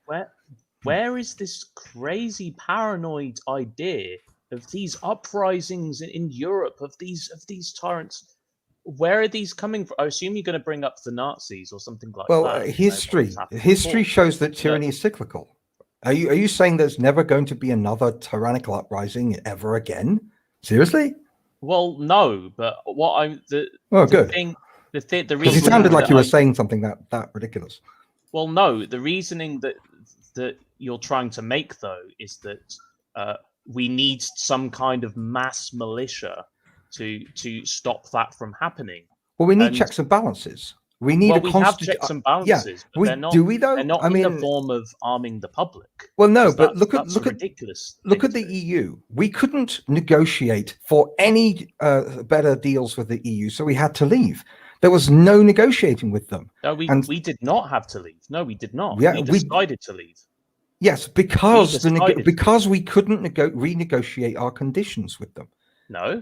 Cameron tried over and over and over again before the referendum. Cameron went over to the EU and he tried to negotiate better conditions, better deals, and he failed over and over again. He just couldn't get anywhere. And his predecessor failed, and all the other prime ministers were seen to be unable to negotiate a better deal with the EU. And only after the referendum did they start saying, "Oh, well, it's okay. If you want to change something, you could just ask us, and we'll talk about it." They'd said that before over and over again, and it hadn't happened. It was the lack of progress towards anything like a desirable relationship that triggered the referendum. You can't negotiate with them. The referendum was triggered by pressure from UKIP, who were becoming a massive problem for the Conservatives. That's what's caused. Yeah, but there were referendum supporters in the Tory party as well. The only people that didn't want a referendum were the Liberal Democrats. They were the only ones. No, there were Labour. There were Labour people who didn't. Conservatives did not want the referendum. David Cameron himself did not want. He referendum. Didn't. I'm not talking about. Didn't want the referendum. No. There were Tory members. There were Tory members who wanted a referendum, and some of them left for UKIP, and some of them stayed in Tory party. There were Labour supporters who wanted a referendum because they felt that globalism in general was sabotaging the working class of the North. And I live in the North. They're in a complete minority, though. The idea that not in terms of population, just in terms of representation within the party, but in terms of population, huge percentage of the North despise the EU for the economic sabotage that it delivered. And the same goes for the Rust Belt in America. It's the same basic process. They don't like the globalization process because it basically means that the first world is turned into a bunch of office workers and white collar workers, and all the blue collar workers are shit out of luck because it's all the blue collar work has been shifted to the developing world. It's a super specialization. And that's what globalism does. It basically makes one part of the world do all the factory work and one part of the world do all the IT programming. And most cultures are a mixture of blue collar and white collar. They're not all one and all the other. But a lot of globalists seem to think that can happen. Pardon? I assume you mean working class and middle class or something. Yes, But, blue collar. Blue collar, white using... collar, different names for working. And yeah. So the thing is, though, you keep talking about globalized. So you think do you think it's the EU's aim to create this global state or something like that? Well, some of the laws just simply do that. Some of the it's because it's basically it's perceived to be part of the same problem. The EU, the UN, various other treaties, globalization treaties, they're perceived to cause a over specialization in the first world that to the disadvantage of the working classes. This again, if you look at Michael Moore, for example, when he first started his career, he made the movie called Roger and Me, which is all about Rust Belt jobs, classic Detroit jobs being taken overseas, and this was seen as part of these international trade deals. Whether or not that's actually true is an economic debate that we could go on and on about, but that's the perception. And when you're dealing with politics, you're dealing with perception as much as reality. I'm going to cut in real quick. I'm sorry for derailing this entire conversation. I was just giving some history about my backstory, and I was going to start talking about alcohol more than guns. But Ed, Bill, I love the conversation. It is very interesting. Yeah, well, a lot of Americans don't understand what the situation in the EU is, and it's difficult to describe to Americans what it's like being part of the EU. It's a very weird, surreal situation. Because it's not very simple, is it? Let's face it. Yeah, I mean, it's like a flag that we don't recognize. It's a national anthem that is stolen from Beethoven. It's laws that are made by Brussels bureaucrats that nobody knows. Yeah, it is. I mean, since when do they have you've created a government institution. You basically say, we're going to have a national anthem. We're going to take Beethoven's Ninth. Seriously? You're just going to take Beethoven? So Ed, sorry, just to sort of clarify, just so everyone in the chat knows everything, were you pro Brexit, sorry, or against? Yes. I at first I was undecided, but then the more I learned about the EU, the more horrified I was. I was Remain, if you couldn't tell already. I was Remain. Yeah. I know they probably don't equal or something, but for some reason in my head, I just kind of had this like, well, what were the world wars about, and like what was all this European unity about? And then it felt to me like we're just leaving that behind and just going, oh well, stuff you lot. Like, do you know what I mean? Like, I know it probably doesn't correlate as much as what I'm saying, but I have the exact opposite view. To me, the EU is exactly the kind of thing we fought against, because it is an attempt to create a unified Europe under an unaccountable tyranny. Because the bureaucrat Brussels are nowhere near as accountable as local representatives. When you have a law made by a local MP, you can talk to that local MP. When you have a law made by a Brussels bureaucrat that aren't elected, let's not forget, most of the lawmakers in the EU aren't electable. So what do you do about that? Nothing. The lack of accountability, the lack of transparency, and besides which, this is an age-old issue. People don't like being ruled by foreigners. You know, the Americans didn't want to be ruled by a foreign king. They didn't want to be ruled by George III. You know, the Africa didn't like to be ruled by European powers. You know, it's a tale as old as time. People don't like being ruled by foreigners. And Brussels bureaucrats are perceived as foreigners making up laws for a country they know nothing about or care about. And that's a perception. It also happens to be a reality, in my opinion. I think the thing is with the EU, I think there are some issues. So the fact that the leaders in the EU, they aren't elected, and that is definitely an issue. The psychopaths as well. Well, it depends which ones you're talking about. But there's also the fact that the European Court of Justice, for example, does have some say and will have some say in certain cases that make it that far, and there are EU regulations and laws that we have to abide by if we are a member of the EU. The thing is, though, that doesn't make up for all our laws, so we also have our own laws in place. The EU laws are addition to that. Yes. I don't believe in a two-track legal system. I think that's very bad. I think that you should have one set of laws from your representatives. Your own country should have your own laws, and that's basically it. Maybe the occasional international treaty, but we should not have a sizable proportion of your own nation's laws being made outside of your nation. That's insane. I just think that's absolutely insane. I don't have a problem with it, considering how there's a lot of things about the EU that make things a lot easier. So, for example, for policing, it's much easier if you are a part of the EU, because it makes it much easier to cooperate with foreign forces. So, let's say a criminal wants to travel to another country, or is deported, or is moving around, or is involved. Let's say he's a drug dealer and he's involved in importing drugs. Oh yeah, but nobody had a problem. Nobody has a problem with that. Nobody has a problem with that at all. The problem is domestic laws that are made by Brussels. But there's a bigger problem, depending on how deep you want to get into this, and that is that as the EU continues to expand, it's going to have more and more alternative cultures and frames of reference and legal systems that are stuck in the mix. And the problem with that is you'll end up with the United Nations. When the United Nations was first founded, it was made up almost entirely of Western democracies. Now you've basically got China, you've got Saudi Arabia, you've got theocratic dictatorships and Marxist dictatorships who basically aren't criticized and aren't held to account because they are equally or more powerful members. The largest voting bloc in the United Nations is an all-Islamic bloc. You think that's not disturbing? And so the problem with the EU is if Turkey joined the EU, for example, which I don't think is likely now given what Erdogan's doing. Ed, to answer that very quickly, no, I do not find that disturbing. Wow. That's incredible. But that's the problem. That's why the UN. Okay, Ed, why is it disturbing? Why is it disturbing to have so many Islamic? Because when you have a Saudi Arabia on the United Nations Human Rights Panel, how is that in any way sane, basically? How is that sane?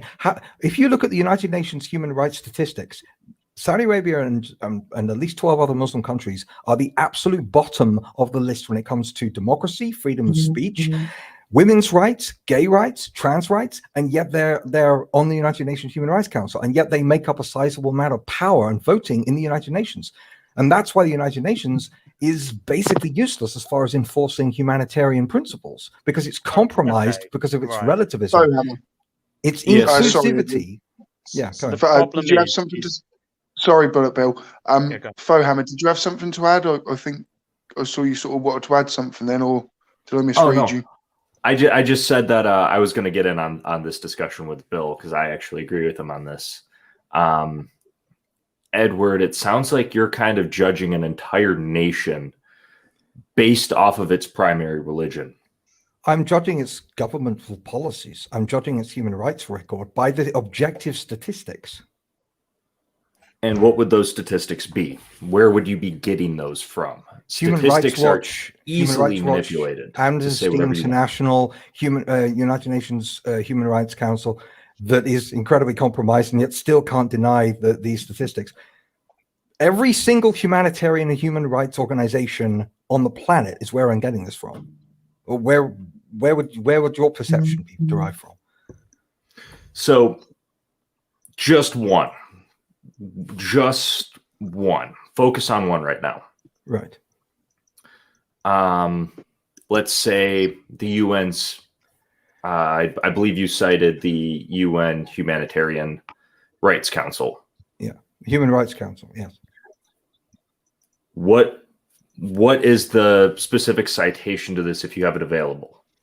Not on me, no, but you can look it up. You can look up the statistics. For example, when it comes to gay rights, there are at least 8 countries that actually have homosexuality as a capital crime, all Muslim. So if you're saying, do I have a problem with Muslim culture? Yes, I do, because it is the bottom of the scale on every human rights issue imaginable. And if you're unaware of that, you can look up the statistics. Ed, I hope you mean kill of homosexuality. The Bible condemns homosexuality. Yeah, but the problem, that is not a card you should play. No, I'm sorry. Yeah, see, this is my problem. I'm not dealing with atheist talking points. I'm dealing with reality. I'm dealing with whoa, now. No. This is what the Bible literally says. This is not an atheist talking point. This is the Bible says. So do not try and label that on atheism. Well, see, this is the thing. So what you're saying is that because you hate Christianity, people can't criticize Muslims for executing homosexuals. Is that what you're saying? I'm dealing with human rights. Say any of those? No. When did Well, I good. say Then why did you bring up the any of Bible? those things? You're saying I can't, say as a Christian, criticize the human rights abuses of Muslim countries, even though there aren't any Christian countries executing homosexuals, and there are a buttload of Muslim countries doing it. I'm dealing with human rights I abuses honestly right think now. there's probably just as many Christians and just as many atheists that have done just as many terrible things. Yeah, I'm talking what I right mean? now, though. I'm Right talking now right there now. Right now, Right. there are lots of countries that are not Muslim that still discriminate against homosexuality. I'm talking a capital offense. There's degrees of discrimination. A capital offense. No. Okay, name a non-Muslim country that has homosexuality as a capital offense. Okay, how about most of Africa, the African continent, where you can be imprisoned for being gay? And capital offense here. I'm talking about a serious human rights issue that is not being addressed because EU types and UN types are all about being as inclusive and tolerant as possible, and that means morally compromising. If you have human rights, if you have dictatorships, you have these Islamic theocracies and Marxist dictatorships in the United Nations, then how is there any degree of moral?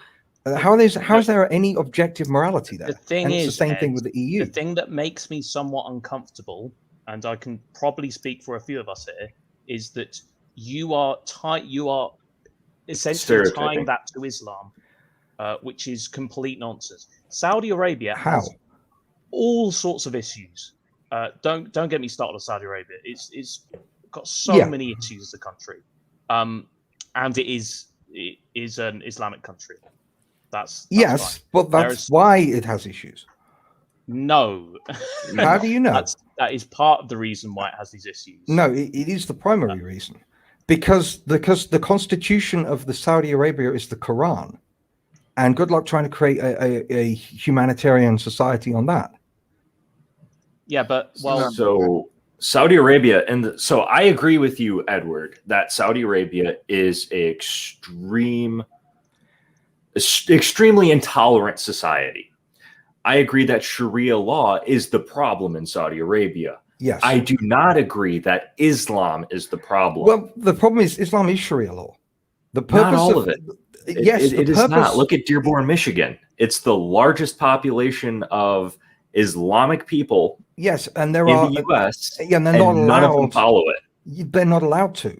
There are congressional laws against Sharia law in the US. There aren't in my country, which is why we have Sharia courts in the UK, which is one of the biggest travesties of justice in human history. But what? We have Sharia law courts in the UK. You did know that, right? There's over 100 of them. Sharia courts. Yes, right. There are Sharia courts in the UK because liberals and progressives are traitors to Western civilization. Okay, right, look it up. Legally operating courts. Yes, they've been here for years and years and years. Yes, look it up. Look it up. Look it up. You go and actually contact reality. Say hi to reality for me. So Ed, we always get that scaremongering. You believe in a god. Why don't you say hi to reality? I'm sure he'll be happy to see you. I'm not the one who doesn't know what's going on in our own country. There's like scaremongering going around the UK. I don't know if that happens in America. And they go, Sharia law is coming. Sharia courts have been operating in this country since I think at least late 90s. Might be wrong on the dates, but Sharia law is the single most oppressive legal system in the world right now. And the idea of having any of that, no matter how diluted it may seem in any Western country, is insane. I know that they say, "Oh well, it's just to sort out some legal issues over marriage and stuff like that." They try to paint it as benign as possible, but we've got a comment. Sorry, Edward, we've got a comment in the chat. Tony Regime saying again, I don't know if this is fact or not, but Tony Regime is suggesting Sharia court in the UK are only for registering marriages, births, and deaths. For now, for now. Yes. So do you seriously think that it's not going to expand? When was the last time that any Sharia system didn't expand? That is not what you said about 30 seconds ago. I said that there are Sharia courts in the UK. There are these Sharia courts that there are Sharia courts in the decide UK. People's fates, and we've just debunked that. It's just to do Do you have any idea the travesties of justice that occur to women because of the marriage laws in Sharia? Do you have any idea what it's like with polygamy, with child brides, with forced marriages?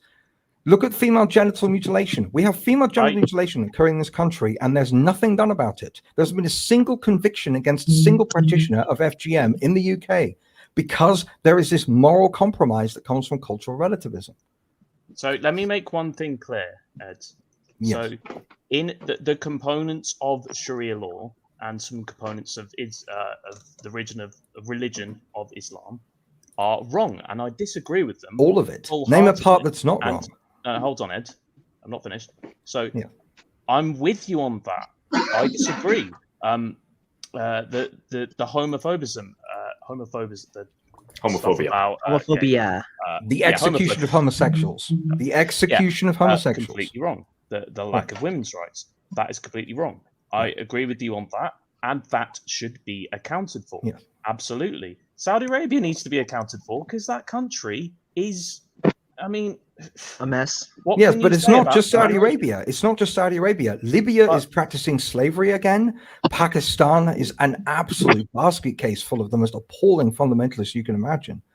And there is a country up. Nigeria has been torn apart by Boko Haram. You've got Indonesia has ISIS terrorist cells all the way through. You're doing it again.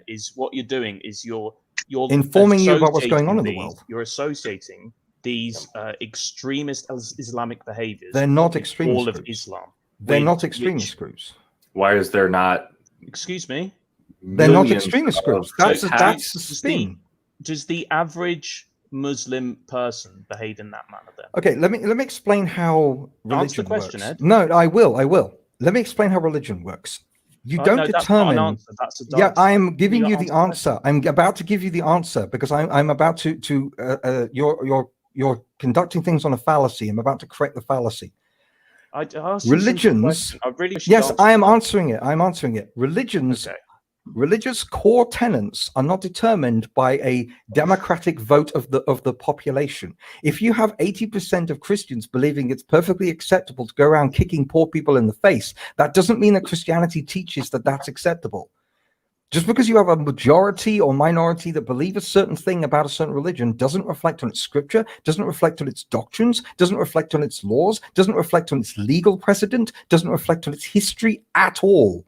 Citing a majority is an argumentum ad popularum. Just because they're not practicing their beliefs with any degree of coherence because of Western pressure doesn't change what the core tenets of the religion are. This is what non-religious people get wrong about religion all the time. They don't understand. It doesn't make your point any better, by the way, Ed.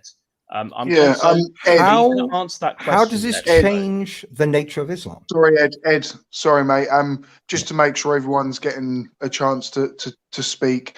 I think Fohammer was about to say something. Then we'll bring in Bullet Bill, if that's okay. And Juju Bear, mate, please jump in if you feel. Just cut someone off if you feel the need to. I'll try and make sure you get some words in as well, buddy. Okay. But Fohammer, did you have anything you wanted to step in with? Yeah, so I'm going to use a comparison. So basically what you're saying, Edward, I'm using different groups and a different portion of the population to show this point. So I'm not saying that you are claiming this. I'm saying that this is your claim in different skin. The KKK is a completely Christian group. They used the core tenets of Christianity to support what they said and what they did for years. Do they though? They have, and they did. Like what core tenets of Christianity do the KKK use? I can't quote that off the top of my head, but if you notice, every single one of them, every single Klansman was a Christian. Were they? Yes. This is historical fact. What core tenets are they following though?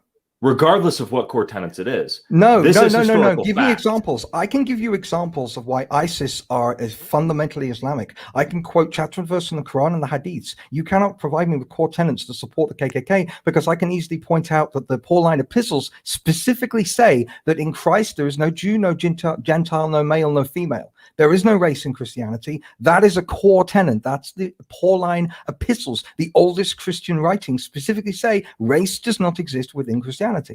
That's also adorable because all of those people were put down and murdered by Jews who are using the Bible, well, the Old Testament specifically, to kill Gentiles after they captured their cities. Right. Okay, but I'm quoting the New Testament, not Jewish material. The Bible is the Bible. Yeah, I'm quoting the New Testament. It's not, the New Testament isn't the Bible to Jews. So quoting what Jews do is completely irrelevant. I'm talking New Testament. We're talking about Christianity. We're talking about Christianity here. Who believe in Jesus. Yes, you Jews don't believe in. Guys, sorry. My phone actually seems to be having charging problems, and I'm on 2%. So if I cut out, the stream is obviously going to carry on going. So I'm just warning you that I may disappear for like 5 minutes if you are chatting. But anyway, if you all obviously the point on the KKK, bringing up the KKK is a good point, but the majority of Christians throughout the world condemn them and are able to do so using the core tenets of Christianity that they ignore. The majority of Muslims do the same for ISIS. No, they don't. Exactly. Firstly, yes, that is my point entirely. No. You just argued that, Ed. I asked you that question. You dodged it. No, I didn't dodge it. I've demonstrated that now, you can't judge a religion by what the majority in any given era believe. Sorry, everyone. I'm going to name Juju Bear as the moderator. I'm going to cut off in a second and have to literally disappear for about 5 minutes. Too heated, I will. If it gets too heated, I will do my best to. Yes, mate. Because I know you actually are coming from Christian beliefs yourself, or slightly. So it would be fair of me to leave you as the actual moderator. If everyone could please respect Juju Bear, and if he asks you to shut up, please shut up. And I will have to cut off, and I'll be back in 5 minutes. Okay. And I will probably head off as well. This it's not a very enjoyable conversation, I'm afraid. It was nice to meet you. It was nice to meet you as well. See you later, guys. So back to the KKK. The problem is that there aren't any core tenets that they base their beliefs on. They are cultist hijackers of Christianity. Christianity has been hijacked by charlatans since the very beginning. Same with ISIS. No, because ISIS are not doing anything in violation of the Quran and the Hadiths. They're not breaking a single one of the Quran principles or the Hadith principles. They're following. Citation needed. They're following the Hadiths. Look. Citation needed. Okay, the Hadiths. Read Sahih Bukhari. In Sahih Bukhari, you have Muhammad beheading people. You have Muhammad capturing people as rape slaves. You have Muhammad basically practicing torture methods. That when ISIS, for example, put people in cages and set fire to them, they specifically cite a hadith from Sahih Bukhari which describes Muhammad capturing someone, staking him to the ground and setting a fire in his chest. And they basically do the equivalent of that, which is putting them in a cage, i.e. preventing them from being able to escape and setting fire to them. Same thing with their capturing of Yazidi girls as sex slaves. Muhammad did this all the time. He was known for having sex with slaves in the very night that he'd murdered their families, which is why he had to have guards posted outside of his tent in case they tried to kill him in the middle of the night. He was killed by one of his own sex slaves that he captured from the Jewish settlement of Khyber after he massacred the entire male population. There isn't a single thing ISIS have done that Muhammad didn't do. Not a single one. Read the hadiths for yourself. Read Sahih Bukhari. Citation needed. Just saying Bukhari. It doesn't mean it's a citation. Read Sahih Bukhari. Saying it doesn't mean it's a citation. Sorry, just for anyone watching, obviously this in future reference, obviously the views of everyone being said right now is not the views of the channel. I just allow freedom of speech, but they might not necessarily be my views, etc. But yeah, I'll allow people to come on, but it is only because I want people to have their own voice, if you know what I mean. But yeah, I may not agree with what is being said, shall we say. I just want to let everyone know that for future reference if they do watch this video. All I can do is basically recommend that people read the hadiths. They are the only historically plausible sources for Muhammad's life, and that is because the Quran is an out-of-context series of first-person poetic utterances. It is not a chronological narrative. It has no context or details on Muhammad's life. Every Muslim will tell you, for details on Muhammad's life, you have to go to the Hadiths, and they depict him as committing all the things that ISIS do, not a single exception. Every single thing that they do, for example, there's video of them saying, we are going to capture Yazidi girls and turn them into sex slaves. We will possess them with our right hands, and they say this in Arabic. What does it? This is literally from the Quran. It says that you may have as many women as you want that your right hand possesses. This is seen as a euphemism for sexual slavery in the Quran. And they cite this passage from the Quran word for word. That and the Hadiths specifically show Muhammad capturing huge numbers of sex slaves as part of his campaigns against the Jewish and Christian and pagan populations of Arabia. So the context, the history, the Hadiths, the scripture, all support ISIS, no exceptions. And anybody that says otherwise is lying. It's just... You can read Sahih Bukhari yourself. It's the second most so popular you're using book. A false dichotomy. I'm cutting in right now. So give me about 20 seconds. Yeah, go on. I have to go turn my alarm clock off, which is going off. Okay. I will be right back, and then I'm going to tell you how it's a false dichotomy. Go on then. Edge of my seat. I love being accused of using logical fallacies. It's absolutely fascinating. I mean, I actually have never even tried to understand what fallacies are, because I know flat earthers use them so often. Yeah, all fallacy this. Yeah, all flat earth arguments are deliberately built around fallacies because they are a really good way of making convincing arguments seem convincing, but in fact it's actually fundamentally false. So go on then. Where's my false dichotomy? So what you are saying is it is either this or this. There is nothing in between. That, by definition, is a false dichotomy when there are other options. Ed, let Fohammer speak. He didn't have his 20 seconds. There are other options to the you're either with me or against me. That's what you're saying in different words. You are with me, you agree with me 100%, or you are against me, you disagree even in the slightest.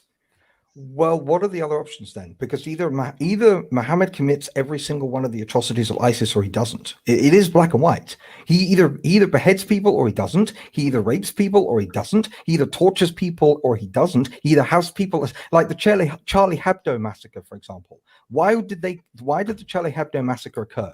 It's because they said that he insulted Muhammad. Did Muhammad have people assassinated for insulting him? Yep. In Sahih Bukhari and in Sahih Muslim and all the other hadiths, he had people assassinated for criticizing him. He specifically, whether there were bards, singers, usually women. Honor killings is another example. There was a man whose wife insulted Muhammad, so he took a blade and split her pregnant belly open and killed her and the fetus. And when Muhammad was told about this, he said that this is perfectly acceptable because he was defending my honor. This kind of example is where honor killings come from. The assassination of his critics, because he was really obsessed with singing bard critics, and he would regularly have them assassinated. And this is where a lot of the deception practices in Islam come from as well, because they asked him, they specifically asked Muhammad, is it okay to lie in order to get close to our target? And he said, yes, it's acceptable to lie. So you've got deception, you've got murder, you've got assassination. There isn't a single thing ISIS did that isn't done in the hadiths. Find a single example, name one thing that they did, and I'll give you an example from the hadiths. I don't think you should, I don't know, I don't think you can correlate the two. They do. If they can justify every single thing that they do, how are they wrong? KKK did the same thing. No, they didn't. Where in the Bible does it say you should dress up in a white? Where in the Bible does it say that you should discriminate against people because of their race? I don't know, the entire Old Testament saying that, you're not Christian, so we're going to raid your entire city, burn it down, kill everyone that's male or has had any form of sexual intercourse, and then taking all of the women as sex slaves who are typically under 14. Okay, where is the example of a persecution of people based on race? That wasn't an example. Give me an example where it's on race. That wasn't race. That was because they were followers of polytheism and idolatry. It was a religious war. It was a holy war. Same with the Crusades. The Crusades weren't about race. It was a holy war, religious war. Religion is not the same thing as race. I know people like to pretend Muslims are a race, but they aren't a race. Don't confuse religion and race. Bad habit. Bill, you came back in. I'm going to let you. have a word. So now you are justifying the atrocities in the Bible. I'm not justifying them. I'm saying they're not an example of religious extermination. The KKK cannot quote Jesus for any of their beliefs, whereas every single thing that ISIS do, they can find specific examples of Muhammad doing literally the exact same thing. You can stop right there, because have you seen the amount of horrifying stuff that is in the Bible, in particular the Old Testament? Because if you haven't, then you need to read it. I know the Bible pretty well. Then you should stop trying to tar Islam with the same brush and pretend the problem it's is okay in Christianity, but it's not okay in Islam.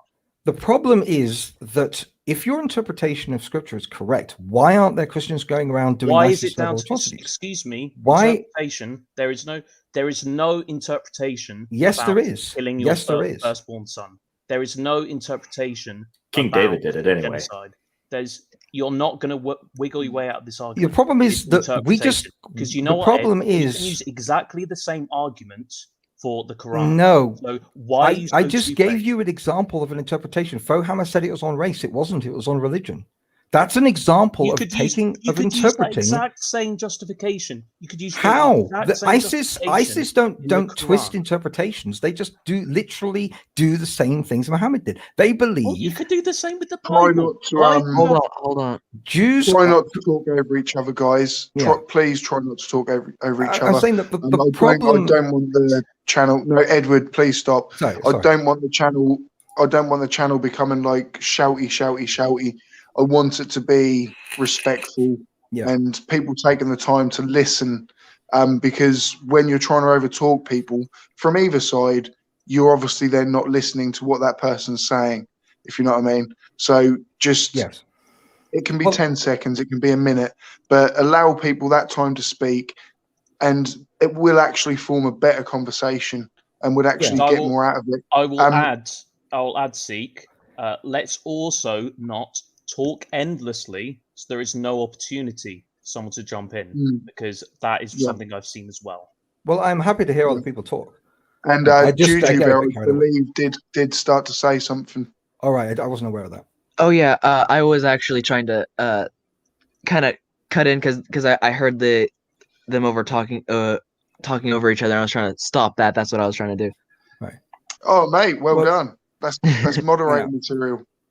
Well, there's two problems with citing the Old Testament. One, Christians believe we're under the New Covenant, so we're not actually. No Christian is supposed to look to the Old Testament, which are largely descriptive events, as examples of prescriptive laws. That's why we have Jesus. Jesus is the equivalent of Muhammad. It's a one-to-one parallel. So if you're going to throw the Old Testament at us, I can just say that it does not serve as an example for all Christians to follow. Christians aren't meant to follow Joshua. We're meant to follow Jesus. That's why we're Christians and not Jews. But the point is that, if you're going to, the point is that you need to follow a direct parallel here. If you're going to say it's like Christianity, show me Jesus committing atrocities like Muhammad. There's your parallel, and you don't have that. Ed, I'm glad you said that, because that is my point. The fact is that any part of the Bible can be used to justify doing anything. Just like the Quran can be used by ISIS. Yeah. Any holy book ever has been used to justify endless atrocities. I agree completely. Anywhere in the world. Yes, I agree completely. Edward, there is a but, though. Edward, this is my but. Please. Allow Fohammer to finish and then speak. Right. Okay. 1 second. Let me get back on my train of thought. Any holy book ever written has been used to justify an atrocity. It has been. But attributing the entirety of that religion to a minority of the populace is so intellectually dishonest, it's not even funny. Okay. Saying that this is my last point, and then it's all you. Okay. Saying that a minority being responsible for an atrocity, regardless of whether or not some random book says it's okay or not, is not indicative of the majority. The majority of Islam vilifies ISIS and other terror groups. But it's all you now. Go for it. Yeah, they do. Okay, the statistics say otherwise. The main problem here is polls have been done of even Muslims in the UK, and a sizable portion of them support ISIS. More British Muslims went over to join ISIS than have joined the British military, which, as far as I can see, shows you where the real loyalties lie. Look it up. The main problem here is that I agree. I will address Fohammer, then I'll deal with whatever Bullet Bill wants to say. I agree with Fohammer that religions can be hijacked and they can be used for terrible things. And no religion has been hijacked more than Christianity. For example, this morning I was dealing with a prosperity preacher who just twists and turns scripture constantly. Every single part of the Bible, he just twists and twists and twists to justify having a jet and living in a mansion, that kind of stuff, even though Jesus said it's easier for a rich man to camel to pass in the eye of a needle than a rich man to go into heaven. So he's literally twisting the Bible to mean the opposite of what it says. But that doesn't change the fact that the Bible, New Testament in particular, doesn't promote getting rich. He's twisting the Bible, but the Bible says what the Bible says. Jesus is constantly saying, blessed are the poor. He's constantly saying rich people have serious trouble getting into heaven. It's over and over and over. So when someone says, because I'm not a postmodernist, I don't think all interpretations are equally valid. So when someone says the Bible wants us to be rich, that to me is going against what the Bible actually says. And although it's true that religions could be hijacked, we do need to actually be intellectually honest here and say, what does the Bible actually say here? What is it actually saying? And I think the problem with a lot of people, they don't want to actually get into the nitty-gritty of the scriptures and doctrines of a religion. They just want to take a step back and say, all religions can be used for atrocities. What does the scripture actually say? And the fact is, the Bible can be used to justify terrible things by dishonest means. Are ISIS dishonest in their representations of the Quran and ISIS? You assume that they are, and that is not an intellectually honest thing to do. You're assuming they're hijacking scripture. Right. No, Ed, you're gish scalping again, and I need to jump in. And again, you're accusing me of things that are thoroughly unjustified. Now you're not letting me speak. So... I wanted Fohammer to address, because I was addressing Fohammer's point, and I want Fohammer to respond. Well, we did agree that it was equal screen time for all of us. I addressed you. I said what I had to say. My point still stands. You did nothing to refute it. So that means it's Bill's turn to talk. Exactly. Ed, come on. This isn't about like you wanting so and so to address. And I know you're not here. You know, but Fohammer does bring up good points. Dude. Yeah. But yeah, I love the discussion, but we do need to, I'm keeping an eye on the chat, and people are saying Edward's taken over the show. I don't want that. I don't want to have a STST show where I'm allowing someone else to take over my show. And I didn't think that, but if people in the chat are seeing it, then that's what's happening. And I don't want to allow that to happen, because, I do allow more time to you, because obviously there's three of us. Yeah. Juju Bear as well. I'm not classing you in this, because you are, I believe, Christian yourself, if you know what I mean. So, or possibly are thinking about it.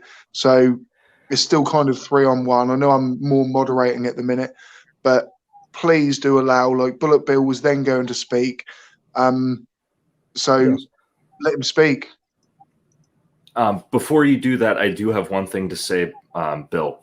So just like as I told Bill earlier when we were having a discussion about other topics, Edward, I respect you as an opponent and as a person. I just want to make that clear. Yeah, I respect you too. And I want to make sure that's clear to everybody here. I might yell at you a little bit, but I'm not doing it out of a hateful place. But I'm sorry, Bill, turning it over to you. The thing that you keep doing, Ed, it's making me angry. It's making me angry. And it's not even an atheist thing. It's not even an atheist thing at all. You'll probably disagree, but it isn't. Is that on the one hand, you are saying, oh, Muhammad said these things are okay. The Quran says this, the Quran says that, and that they're all the things that ISIS practice, that Boko Haram practice. And that's true, because there's a lot of things that are in the Quran and that Muhammad did that are wrong. I'm not disagreeing with you there. The problem is, though, is your own bias is laid out for all to see when then when the topic changes to Christianity, all of a sudden, oh, it's interpretation. But why does it change to Christianity, though? No, you're not letting me speak. Yeah, I know, but you right, changed the topic. No, I wasn't finished. Yeah, I think we. What was that? Come on, there, mate. Hold on. I've never ever muted anyone on this channel yet. Please don't make me do it to you. Okay. So, these atrocities that are in the Bible, and there are some horrific atrocities in the Bible. You dismissed essentially half of the Bible and said, "Oh, the Old Testament doesn't count." And you could, why this sort of interpretational argument can't be used for the Quran? I don't know, because I will explain. You are extremely dishonestly representing the majority of Islam with these extremist groups, and that is just plain wrong. Right. Okay. So let me explain the difference between Islam and Christianity. Let me explain the difference between the Quran and the Bible. The Bible, in Christian hands, is perceived to be the New Testament and then the Old Testament filtered through the New Testament. Every Christian pretty much interprets the Old Testament through the New Testament. The New Testament has priority. That is Christianity. Jews have just the Old Testament, and the Christians have the New Testament, and people need to understand Christ is the moral example and the role model who overrides everyone else. If there's any contradiction between the behavior of Christ and, say, Muhammad, and Abraham or David or Moses, every Christian will say Christ overrides all the others. That is a doctrine of abrogation, you might say. The problem with the Quran is that the Quran has the opposite. The doctrine of abrogation in the Quran, which is based on two key passages in the Quran, is that the later passages trump the earlier passages. And the reason why that's a problem is any biblical Quranic scholar will tell you is that the older passages are more violent than the earlier passages, because there are Meccan passages and there are Medinan passages. And the Medinan passages are the later ones because they're from Muhammad's later life when he had an army. And the problem is that those are the ones, like when you get to like chapter 9 of the Quran, for example, it's almost all violence all the time. And so the problem with the Quran and comparing the Quran and the Bible is you're cherry picking parts of the Bible. Whereas with the Quran, they are interpreting it through a self-affirming interpretive rubric known as the doctrine of abrogation, which puts the more violent passages. We need a more rounding up. Yeah, sort of like a rounding up. The point is apples and oranges. The point is, if you're going to do, I will say one last thing. If you're going to do a straight up comparison between Christianity and Judaism, between Christianity and Islam, you have to compare supreme role model to supreme role model. You can't just cherry pick bits of the Quran or bits of the Bible. You have to make it a fair parallel. Compare Muhammad to Jesus. That is a fair parallel. Compare the New Testament to the later passages in the Quran. That would be a fair parallel. If you don't understand it about Christianity and Judaism and Islam, that's where this misunderstanding comes from. I think Fohammer, if you want to speak, buddy. This is the Bible. In the Bible, there is the Old and New Testament. As such, it is all part of the same religion. Yes. Jesus might have came and washed away half the Bible and hand-wavium, but it doesn't change the fact that it happened. And it doesn't change the fact that it's the same God that committed these atrocities. And we have it on record. We have your religion on record. Saying that it is okay to commit these atrocities as long as you're not a Christian. And the thing I will add as well is that there are many Muslims, and you are not a Muslim as far as I am aware, Ed, that will have interpretations that will be more favorable for the Quran, that will explain away those atrocities. You are not allowing those interpretations, but at the same time, you are allowing them for Christianity. This is the problem. I already addressed this with postmodernism. This is a postmodernist point of view that says that all interpretations are equally valid. There is an intellectually coherent interpretation, and there's an intellectually incoherent one. The problem with the people who say that the Quran teaches peaceful things is that they are ignoring the doctrine of abrogation. The Quran itself says the later passages, if there's a contradiction in them and the earlier passages, the later passages have a priority. That's the problem here. You can cherry pick the Quran all you like, but you're ignoring what the Quran itself says is how you understand it. The Quran has its own interpretive rubric, which you have to ignore. And that's what I'm saying here. I'm saying that ISIS are intellectually coherent, and the ones who want to say that the Quran is peaceful are intellectually incoherent because they have to ignore how the Quran itself states that the Quran is meant to be interpreted. There is no parallel to that in the Bible. Hold on. Sorry, guys. I'm just going to sort of step in. I'm actually going to end the stream. So I'm going to allow everyone as we go, obviously, 2 or 3 minutes outro. Please, obviously, any points that you do want to add. There's no time limit. Do you know what I mean? Like, but it's not going to go on for 2 hours like it did the other time. So I would like to hear Juju Bear say something if he wants to. Yeah, no, I'm going to allow, obviously, you know, once we get round to Juju Bear, take the stage, mate. Like I say, I'm not going to just cut it off. This itself could cause another mini debate, you know. Yeah. I just need to let everyone know that it's getting towards the end, and I'm going to start that process now, if you know what I mean. But I know what can happen. But I'm going to go to you first, Fohammer335. Just take it away, mate. No rush. Obviously, add anything you want to. Okay, so I'm going to first make my last point, and then I'm going to give my outro. I'll be here until the stream is done, if that's okay with you, STST. Of course, mate. Edward, unfortunately, you didn't do anything to dismiss my points or debunk them.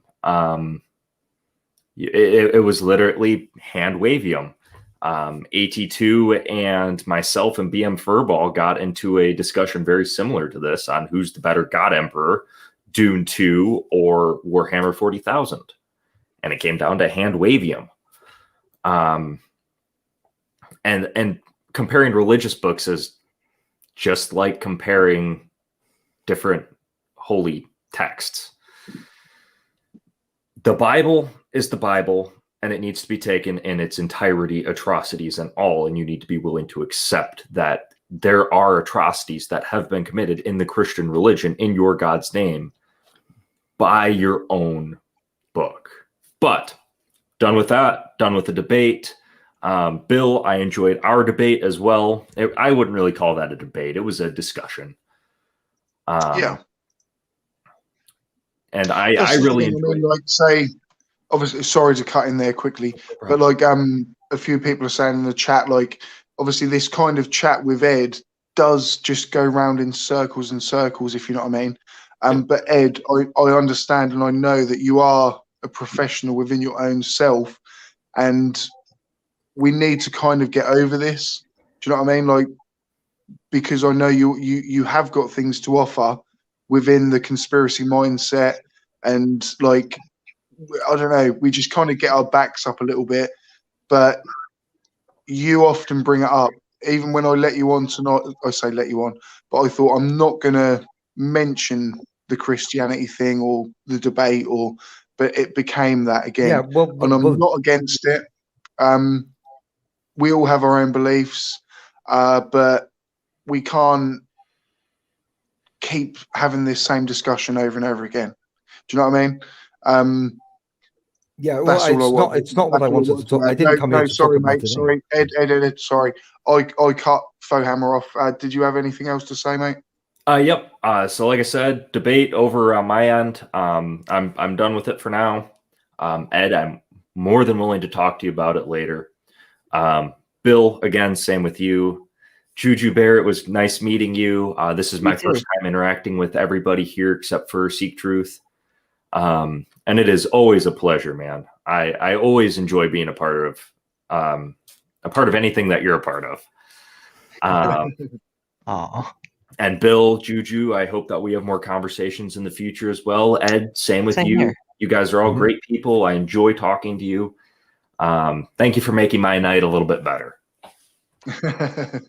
Not a problem, mate. Thank you so much for coming along. As always, you're a legend to me, mate. Whenever I see you pop up in the chat, it puts a smile on my face. So thank you so much, buddy. Cool, man. Thank you. If you want to see more of me, come check out the Four Swordsmen We are the troll group, and we are troll in the conventional sense that we troll the ever-living crap out of the Four Beardsmen. I respect all of those guys: Johnny O, Irish Demon, PhD Tony, JL Ghosty. You guys are all fucking awesome. I'm sorry. Try not to swear. Yes, I fucking can. But yeah, we have like 69 subs right now. Go sub to us. See us talk. Funny number. Yeah, it's. I'll actually have to check it real quick. Well, 68. Drop a link. I mean, probably there's 21 people here. Probably, again, at least half of them probably will be subscribed. But drop a link, mate. You might get 2 or 3 extra subs out of it. Certainly will. It's always worth it. I have something else called Sci-Fi Navigator coming up later. That's on Prime Red's channel. Other than that, peace out. I'll still be here. If anybody has any questions, I can answer them for you. Cool, mate. Edward LaCour. Yes, well, I just think that there's a number of misconceptions about religion going on here. I think that people say the Bible's the Bible, the Quran's the Quran, that kind of thing. I think that the devil's in the details. I think that the Quran, just look up the doctrine of abrogation. Look up the actual passages in the Quran and what they say about what passages have a priority over other passages. And then because you need to understand how Christians and Muslims view their own religion. Muslims regard themselves as following God through the example of Muhammad, pretty much exclusively. He's the role model. Christians regard themselves as following God through the example of Christ. He's the role model. We could talk about various descriptive parts of the Bible, but they're not prescriptive. And that's the difference between the descriptive and prescriptive. I'd just like to say that I, as a Christian, would like to be able to criticize human rights abuses without having the Old Testament passages thrown at me. At the end of the day, I am trying to address human rights abuses which are not being dealt with by the United Nations, or they're not being dealt with by various other groups. And we need to actually be aware that these things are going on. And I think that I shouldn't have my Christianity thrown at me whenever I do that. That's all I'm saying. Look up the doctrine of abrogation. Look up the difference between Muhammad's role models, examples in the Hadith, and Jesus in the New Testament. That's the parallel. That's what Christians and Muslims see through their religion, not other parts of the Old Testament, which is a completely different debate. That's all I'm saying. Cool. Okay. Yep. Obviously, yeah, we have some people have opposing views to that, but you are very, very welcome, Ed, to your opinions. Juju Bear. Hello, yes. First, I'd like to apologize. I'm not an expert on some of the subjects that were talked about today, and that's kind of one of the reasons why I wasn't talking very much. Though I am getting into quite a bit of a few of the things for some very specific reasons that I won't mention yet. But yeah, I enjoyed being here. Yeah, I don't know. I think that's just pretty much it. I'm still doing some research about some of the things that were talked about, and yeah, that last debate went around in circles quite a bit. I kind of got dizzy to death. Yeah, it did. I forget it myself, if you know what I mean, and then I kind of look at the chat and obviously kind of notice that it's just going nowhere. It's been a great stream though, if you know what I mean. I'm not saying it hasn't. Yeah, a good 2 hours 23 minutes so far. Yeah, no, it's been brilliant. And Juju Bear, mate, every time you come on, you're always welcome. Whether you sit there in silence or feel like you want to jump on, yeah, I know how it is, mate. You know, so just keep doing what you do. Yeah, thank you. I really do feel welcome here, and like that means a lot to me. Like, thank you very much for Cool. Allowing me on here. No, mate, you are always welcome. Keep it up, buddy. Bullet Bill. Right. I'm gonna finish by saying something that's very, very important. Ed, I'm sorry, but you are not the final authority when it comes to the Bible and the interpretation of it, and you are certainly not the authority when it comes to the interpretation of the Quran. I'm sure you'll disagree with me, but there are a lot of Muslims that will disagree with your interpretation, just as there are many Christians that will disagree with your interpretation of the Bible. Ultimately, I don't think the Bible or the Quran are very good sources of morals at all. I think we should do away with them at all, because if we all use them for our morals would either be terrible or so horribly confused that anyone could make up whatever they want. I know it probably seems like it comes across that I'm attacking Christianity, but I'm not. What you were doing, that it is incredibly wrong to do, was tying all Muslims with extremist groups like ISIS and Boko Haram, and that, I'm sorry, is incredibly wrong. And I've hated this stream. I know a lot of people have enjoyed it, but I've absolutely hated it. I'm seething, and I hope not to have to defend these kind of horrible ideologies again. Fair enough, mate. Fair enough indeed. Like I say, I'm a channel of freedom of speech. I may not have agreed with everything that was said this evening. I am obviously more pushing towards, like, more or less echoing what Bullet Bill just said, really. I have nothing against someone that follows Christianity or Islam at all. I think some people do benefit from it, if they lead good lives from it, but following the old doctrines, and I don't know. I don't see any evidence myself that suggests these are words of God or a God. I would like to believe that. I really would. I'd love there to be an afterlife. I would love to live forever. And personally, I've never seen it. But like I say, I don't have anything against anyone that follows religion. But I do think that you're all probably following the same God, if you are. There is only one, if there is one, or 500, we don't know. But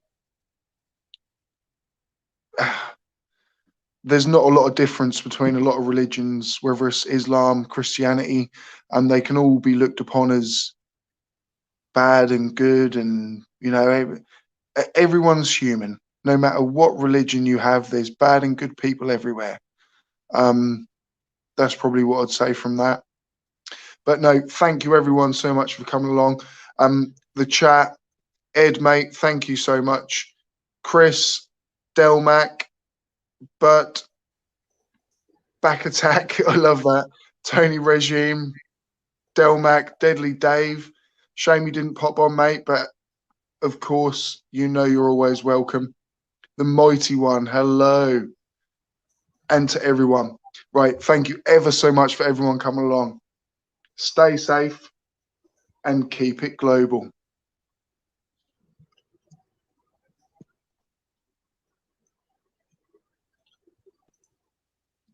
And